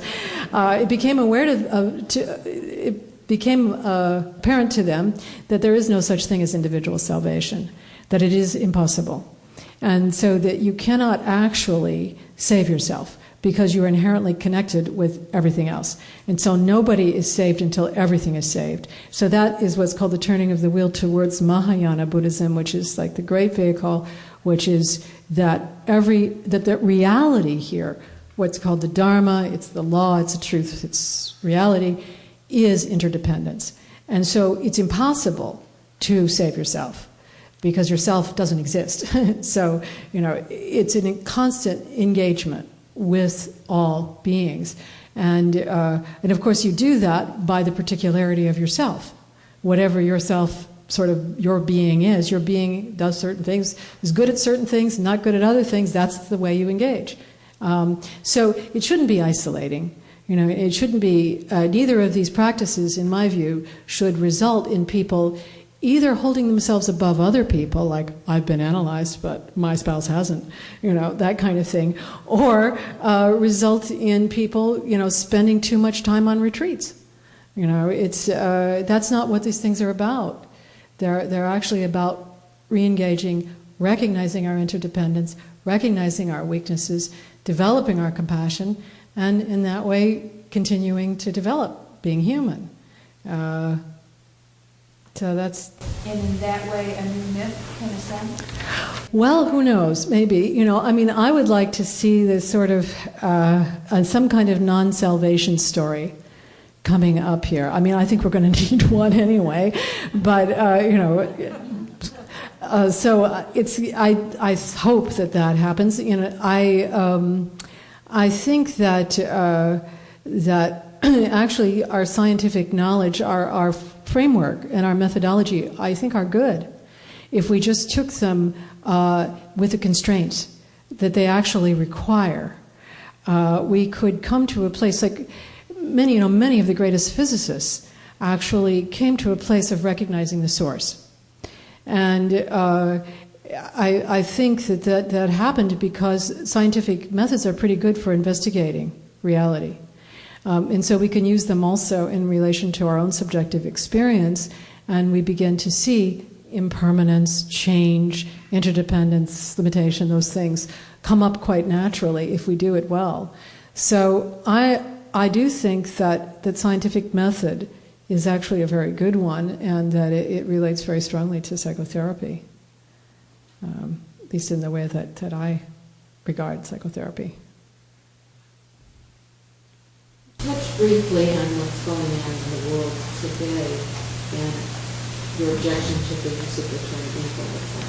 Could you speak a little bit to how we're projecting perhaps our own evil onto the other? Yeah. And I fear that I'm not sure the direction we're going. We have such a grandiosity. Yeah. It's as if the shadow is just out there. Yeah. Yeah. No longer take responsibility for anything. Well, I think this is a time of real confusion. I have to say that I myself am also confused. So I really just kind of writhe when I hear our president say the evil one and things like that about bin Laden. Because, I mean, for one thing, I taught my children that you never say, my children, my youngest child is 27, you never say there are evil people, there are only evil actions. I mean, that was something that was going around a long time ago.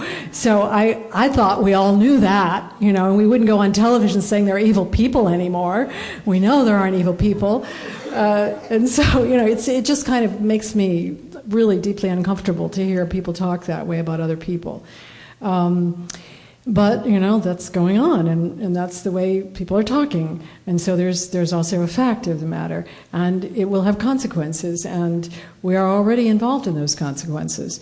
On the other hand, I also would not want to be under the rule of the Taliban. I regard I cherish my rights as a woman to be in a culture where I can speak. And I think that these rights that we have only recently achieved as women in the West are very fragile and are not at all kind of, written in stone. And these various regimes that we are fighting right now have notoriously bad practices in regard to women, whom they consider evil, So there is also that confusion that I find in myself about, the question comes up, like, how do you negotiate with the Taliban? Well, a woman, of course, wouldn't be able to, so in a certain sense, we don't even get asked the question. I mean, we would not be sitting down to negotiate with the Taliban because we couldn't. So there are these questions that are being sort of raised by our current situation that I don't think we have answers to yet. And then in addition, there's the other issue that that Western monotheism actually involves the exact same God that's involved in Islamic monotheism. So the Judeo-Christian tradition is dealing with the same God as the Islamic people are. And so, that's an interesting question or issue. And so, it's not as though they've got a set of beliefs that are inherently different from the Judeo-Christian tradition. So there are questions then about how can people believe these kinds of things and act these ways. I don't think we have answers. I do think that the Taliban are a very good illustration of envy.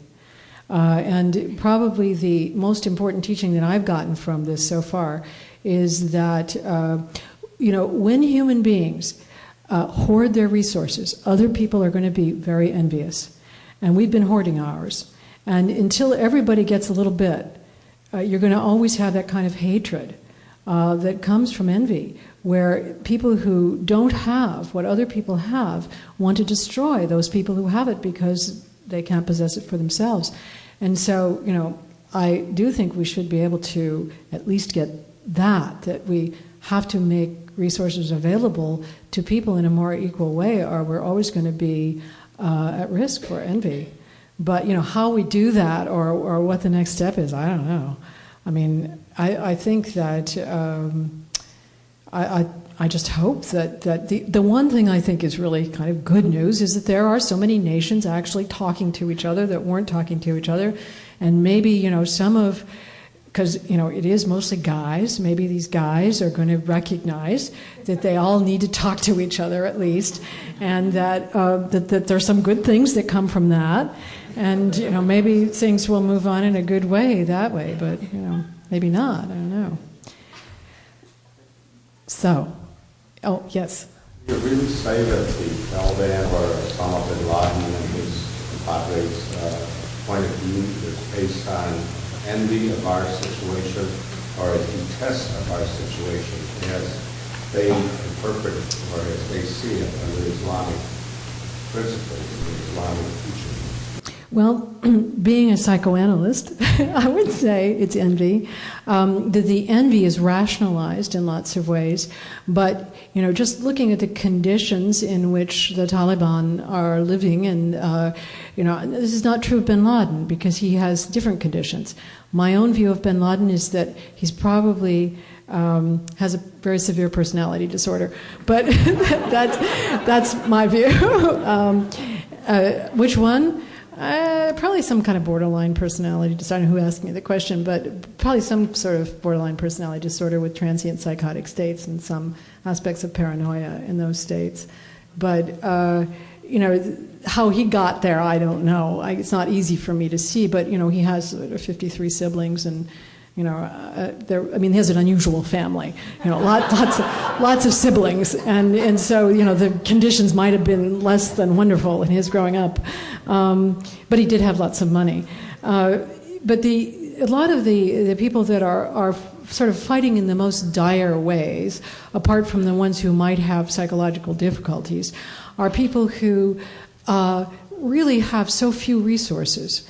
And they really have come to hate their lives, I believe, from having so little that they just actually cannot experience very much joy, particularly, and this is something a commentator made. He said, actually, this hatred for Americans in Islamic countries has really only come about since satellite TV brought pictures of our society to Islamic countries, which happened, 10 years ago or something, and it also happened to be around the time of the Gulf War. So not only did they begin to see things on CNN and MTV and all, but then they saw American planes bombing other Islamic countries. And they don't understand why this is happening. They don't have sort of education to understand it. And there was a lot of real hatred for what we have, what they don't have, and in their view, the power that we have and the way we use it, which is they believe, to control Islamic countries. So I do think a lot is rooted in envy. Now, it may be rationalized in other beliefs, just like we all rationalize our envy. When we envy somebody who has things that we don't have, we often then don't say, I hate that person because, he has a place on Martha's Vineyard or something, which may be the actual thing that we are feeling. But we say something like, I disagree with anyone owning an estate that large. This isn't something that individuals should have. We get into a kind of a rationale for it. So I kind of think that envy plays, I do think envy plays a big role. But that's me as a psychoanalyst, I'm not a political analyst. Well, hatred is actually envy is a form of hatred. Was that your question? Well, looking at what little I know of Islamic theology, it seems that it teaches them a great number of rules about how to live. Yeah. We break flagrantly disregard, and thus they tend to hold us in disrepute and hate us for that reason. Though theological reason rather than as a rationalization of their envy. Well, my understanding is that there's quite a continuum in Islamic belief, and that there are people who believe that Islam is a religion of peace, and that it should actually be very respectful of other religions, and that it should be respectful of other people and their right to believe what they believe. So that there is a continuum there from that side to the other sort of more ruling-oriented person, which I guess, I do not know much about Islam, but I do know some things about Christian fundamentalism, just from treating people in therapy and kind of reading about it and so on. And I don't think they're so different. And what I find with Christian fundamentalists is often the driving feeling is envy, is this hatred based on what other people seem to be able to do and have that they cannot do and have themselves. And then that gets rationalized into, people shouldn't do this should not be allowed, and this should not be allowed, and so on. It's probably more complicated than that. But I think that envy does play a role in all sorts of fundamentalist beliefs. And at the same time, I think that ignorance plays a very big role in all sorts of fundamentalist beliefs. Yeah. With regard to that, coming from a very large family myself, and a family in which there are fundamentalists, I wondered if the problem, his hatred comes out of, first of all, envy over power. Mm-hmm. I mean, his whole issue, or not whole issue, but a major thing there is power. And in the Gulf War, I think that was a key point. The other thing is, from my experience and observation from my family and other situations involving fundamentalists, and even my own experience of feeling bound by the rules and the absolute, in feeling whether that I will go to hell if I don't observe those. And then, as I put it in one of my writings at one point, why are they having all that fun? Right. Well, I'm not. Right. And so it became they're evil, they're bad. Right. To be condemned because they don't have to live by the rules I do. And so it's envy then. I mean, you're envying them for having so much fun, and you can't because you're living by the rules, and you can't do what they're doing, so you hate them for doing it.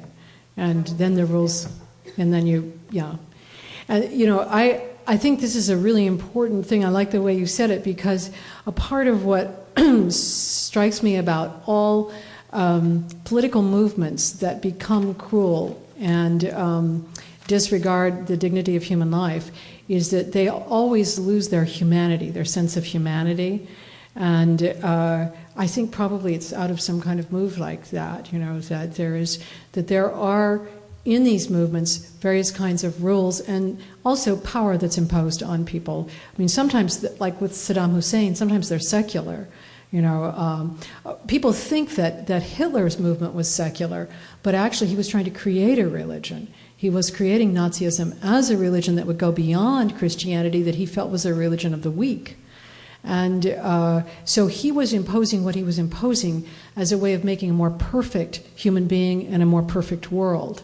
But of course it had the same effect that a lot of the fundamentalist beliefs have. So I do think there's a way that the loss of humanity is at the core of these kinds of hatreds. And people then can't feel the connection to their species, their compassion for other human beings. They stop feeling that, and in place they have these rules and this kind of hatred. Yeah. I was going to say that then taking it the next step with looking at why do they have all the fun, then what comes about then is an arrogance. A judgment. That's right. A judgment, yeah. Arrogance. Yeah. We are right. Right. Right. And it's a kind of a righteous judgment. But it is also a form of perfectionism then. You know, it's like we have the right way and we're going to impose it so that everybody can actually have the right way. Actually, this does bring me to remember the name of a book that I wanted to recommend to people. If you haven't seen it, it's a very difficult book to read. It's called Humanity, A Moral History of the 20th Century. And it's by Jonathan Glover. And what he does is trace all of the terrible cruelties of the 20th century. He's a philosopher, and he asks the question, how can we at this point, you know, how could we at the beginning of that century when we felt we were going to live in a more enlightened way have brought about the cruelest and the most violent century in history, the 20th century. And he more or less answers two things. One is what we have been talking about, the loss of humanity in all of these movements and the feeling of being morally superior or righteous. And then the other thing is just the kind of elixir of power, which is actually frightening, even in some ways more frightening, how sexually exciting various kinds of sadistic power is. And he actually has a lot of records of people who have observed and interviewed and so on, various torturers, and terrorists. And the other side of that is that experience of power that goes with torturing and terrorizing other people. So, I mean, it's a very, very difficult book. I could not read it straight through. I still haven't read the whole thing, but reading the beginning of it and then the last third, which is on Nazism, is possible. I think then he does China and Bosnia and all these kind of current things. Now, of course, this recent business happened afterwards. But it's called Humanity, A Moral History of the 20th Century. And it really gets at the issues of how can we say that we are acting in a moral way and treat other people in the ways that we treat people. And he really means that question sincerely. How does it happen? And by investigating it, perhaps we can understand then what allows people to again and again do this to other people. Carolyn. Yeah, Polly, building on that, really, one of the things that I'm trying to figure out is why people in this country can't understand why others hate us. Yeah, I can't understand that either. Are we really that innocent, or are we just in denial? Well, I have had the same difficulty. And because people ask me in therapy, I just don't understand. I think like, why not? You do it all the time yourself, Why can't you see other people doing it? But really, there was an article that was in a recent New Yorker by Jeff Goldberg, and it was on Mubarak and Egypt. I don't know if anybody has seen this. Was like maybe 2 issues ago. It was the second issue that came out after the World Trade Center events, and in that article, he interviews a number of Egyptians, and he ends with this man who is a Egyptian writer who's really quite open-minded and was still making trips to Israel to try to normalize his relationships with Israeli writers at the time that all these things have taken place. I mean, he's gotten on all sort of blacklists and all, he's in trouble, this writer is, but he's still trying. And so Jeff Goldberg asks him, what do you think happened? And he says, America's a beautiful place. The people there, he said, the Arabs may say they're arrogant, but he said, actually, they're very happy. He said they like all their inventions. They like to show off their inventions. They had all these technical things that they're very proud of. They're showing them off to the rest of the world. And they just don't seem to be so innocent about, people being jealous of them. And he said, it's not that Americans, this is his point of view, it's not that Americans actually were trying to have power over people, they were actually just showing off. And they were showing off their talents. And he said, ultimately, Bernard Shaw, in his introduction to St. Joan, said the reason that Joan of Arc was burned at the stake was simply that she had a lot of talent, and other people couldn't stand it. And, it's like Americans just don't seem to know that yet. And he also says that, perhaps you were a little too progressive. It's a wonderful thing that these guys all took flying lessons in your country and no one asked them any questions about it. It's truly a beautiful thing. But maybe it's a little too progressive for this time that we're in, this historic period. Maybe you need to get a little more paranoid. And we need to get a little more open-minded here. And it would balance things out a little better. So, it's kind of a view from the outside. And I can sort of see his view as well. That it is true that we got very excited about all these things that we were making and bringing out, and all, the computers and the technology and the internet and the this and the that, and we're bringing them out to the whole world, and the whole world supposedly is going to enjoy them. Well, they don't really have enough to eat in some places, and they're not going to enjoy the internet. And so, it may be that we were innocent in certain ways, very naive about our feelings coming out also, I think, during the Clinton period of time. We baby boomers were hoping to get rid of the CIA. We were hoping to get rid of this sort of spying stuff. We wanted to trust other people. We think, that people should actually be able to sit down and talk about things if things go wrong. And I do think that played a role too. It's a kind of naivete that I personally am happy for, but maybe it really was a little too progressive, Maybe we weren't paranoid enough. And maybe we should have asked some questions when people want to fly airplanes but not learn how to land them,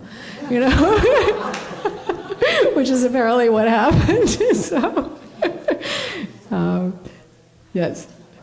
A couple of comments and questions. One is, as you talked about developing a myth of non-salvation, it seemed to me that, in my understanding of Judaism, that is a non-salvation myth, that the goal is of living a good life and being a human being and treating others well, and that's the end in and of itself. Some branches of Judaism. That's not the total picture there. Yeah. Conservative, aesthetic orthodox view. Right. There's salvation in Judaism also. In the more orthodox, yeah.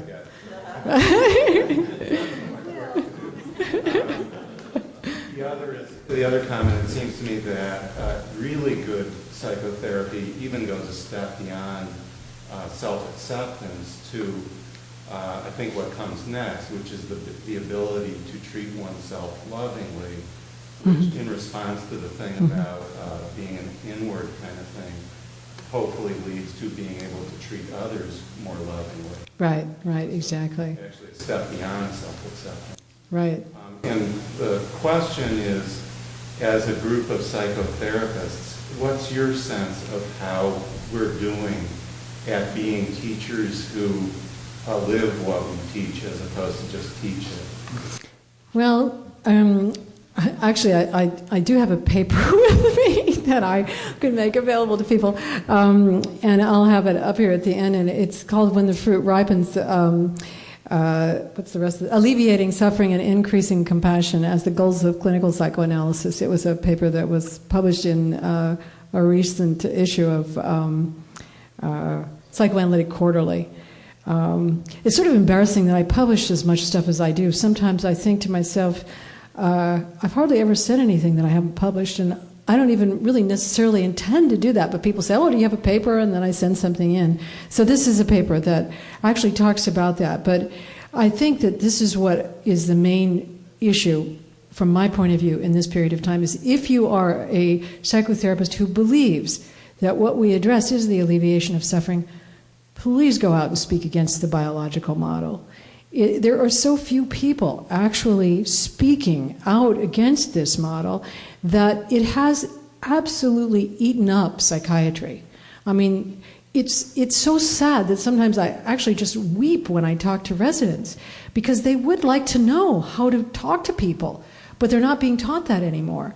And they can't even get supervision from people like me because they don't know enough to come to they'll come to supervision and they'll say to me, can you teach me how to do active listening? Well, I think, well, actually I could, but I don't think that's the best use of my time, Sometimes I give them things to read and so on, but we really need to speak up. We need to go out. We need to go to the general public. We need to go to various conferences, whatever your profession is, social work, psychology, nursing, psychiatry, and say, look, this is terrible what's going on. And so many people have bought into it, and as a culture we're buying into it, and as a profession we're buying into it, and it seems like sometimes even psychoanalysts are buying into it. They also are trying to kind of get their little piece of the psychopharmacological cake, or the brain science cake, or whatever, without looking at what are the implications of this? Why not stick to what we know about, which is the science of subjectivity? Managed care, managed care doesn't pay for it, and the psychopharmacological industry totally opposes it. And so there's another issue. Let me just make one point about this, about managed care. Now, I do realize I'm in a special spot because I write books. But I think that more people can practice outside of managed care than do. And, it's important to organize for that, get into groups, figure out how to do it, educate the public, and do it, because otherwise, we're just confined to this. Yeah, we're just, as psychiatry has done. It has sold itself down the river, yeah. It seems to me that the 20th century has produced probably the most successful movement that describes what you're saying in the 12-step recovery movement. Yeah, yeah. Alex or Right. or something, but I mean, across the world today, the kind of success that that's had Right, through talk therapy, if you will, right, right. completely Free. Yeah. active use and the kinds of pharmacologies that were seeking in the 50s to do that. So, Right. I mean, it's amazing. The recovery movement has been an absolutely amazing movement. And I think that still from the point of view of dynamic psychotherapy, it does lack things that you get in dynamic therapy. I'm a great believer in it, but I also see a lot of people that have been in 12-step programs who do not know that they are responsible for their own actions. They do think that somehow their recovery comes from being with the group, and that if they don't actually go to their meetings, that they will automatically fall into a reenactment of their addictions. So there's also, there's a kind of limit to what 12-step can do, but it is a wonderful example of something that has happened all over the world, is free, and has happened through talking, and is very different from what we take to be fact about biology. Yeah. Related to that, you talk about pharma, that whole thing taking over, but what about the people who are not following that? What about things like that program and people who are dropping out of that pharmaceutical model, who are finding their own way, whether through financing their own Psychotherapy or finding paths, Buddhism, other ways, who refuse to buy into that? Well, they don't speak up enough. They're doing it in a way that I think feels maybe to them illegitimate. What I find is, again, I'm in these specialized groups of like all therapists or all students of psychiatry, and what I find is that it's really hard for people to stand up and say, this model that we have embraced is really wrong and harmful to us. Almost everybody stands up and says something of the sort of, it's got to be a combination. There are a couple. There are two sides to every coin. I was giving a talk in our department of psychiatry that I call "Suffering from Biobabble." That's the name of the talk. It was something that I got to sneak in as a grand rounds because they didn't know what I was going to give as my grand rounds. And there were people in the audience, and a lot of the faculty came, and there were people in the audience that were just outraged at me. They just really felt that I was undermining the very fabric of psychiatry, even to come as a lowly psychologist, because I am on the clinical faculty, and say these things was just outrageous, And some of my colleagues who actually are friends of mine tried to soften it. By saying, don't you mean that actually there is the, sort of stress diathesis model? Don't you mean, well, there's stress in the environment, but there's also, a biological tendency? And basically what I said is, there's no dialogue like that going on. That's in your own mind. There's no dialogue going on between the psychotherapist and the psychopharmacologist. The psychopharmacologists have won. It's over. The dialogue is over. In the culture at large and in psychiatry and in a lot of audiences, the dialogue is over. People have already made their conclusions, and so it's hard for people who have a different way to speak up because there's almost no vocabulary for it. People can't stand up and say, well, here's the way it's been for me. As it used to be possible to do that. It was only 15 years ago when people would say things about personal growth and insight in public arenas. Nobody uses those terms anymore. It's like embarrassing to say personal growth. People are like, what? And now this is not true in the Jungian world. But the Jungian world is so small as to be, infinitesimal in the larger world. So it's really, I think, speaking up is so important on this issue, and to do it with your friends at dinner parties, you know, in the professional life, everywhere you can. It's like testifying or something, you know. We are losing something that we really worked hard to even get a little peek at, and we're losing it already. Yeah. Then I've got to stop, I think. Yes. I'm a psychiatric nurse. I've worked inpatient and acute care setting for 19 years. I'm also an LCPC, and I'm trying to start a private out-of-pocket practice, and I talk to managed care every day. That's my job. So I've got some perspective. I totally agree with you. Today I was asking the medical director, don't you have a resident that knows therapy? Well, they don't. Right. And so I got someone that I'm supervising, who's actually a TR, getting her degree, to do cognitive therapy with this particular patient. However, having said that,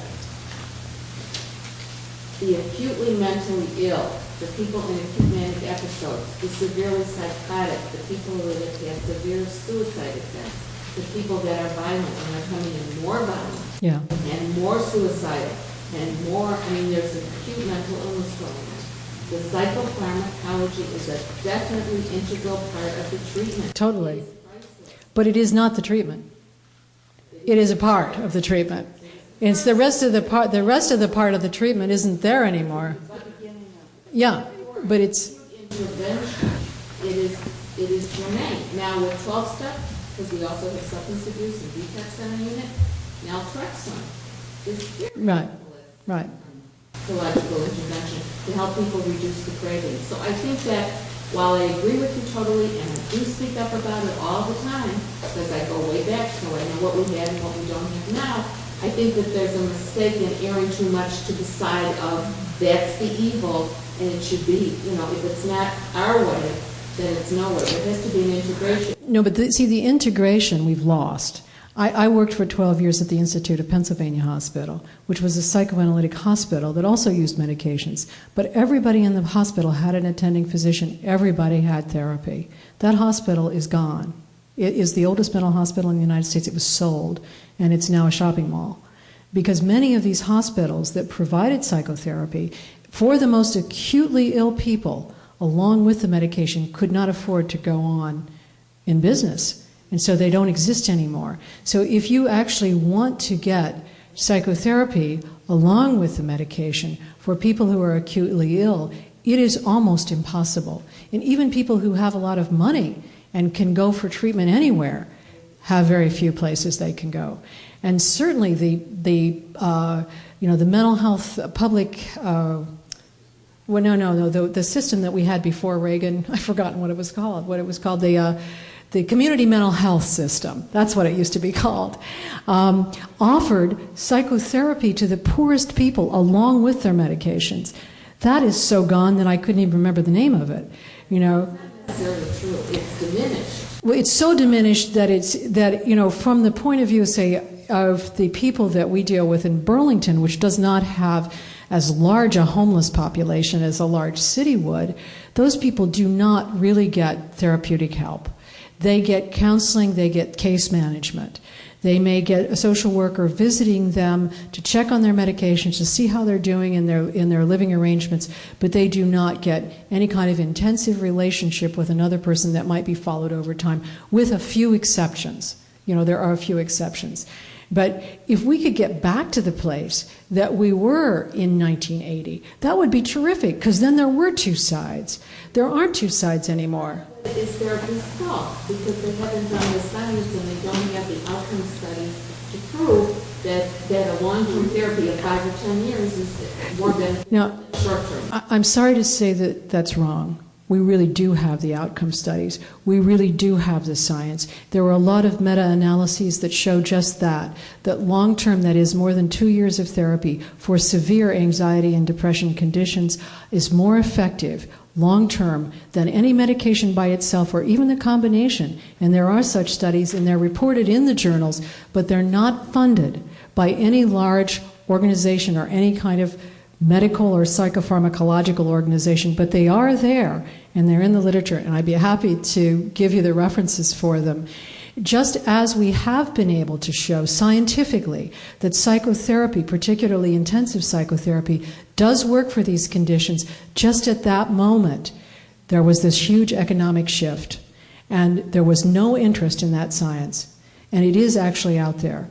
And actually, this book that I had recommended, Healing the Soul in the Age of the Brain, does cite a lot of the studies and also shows the studies that have opposed the findings of particularly the antidepressant studies. But those studies don't get published.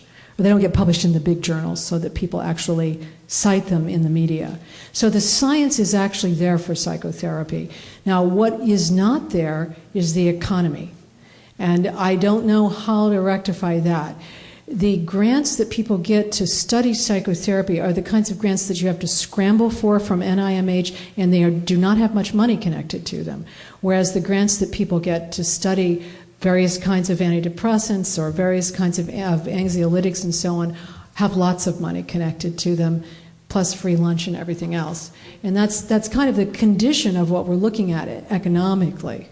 But the science is there, and that's the good news. It's just that people don't read it. Doctor, I don't have a question. But we have to stop. Thank you. Thank you very much.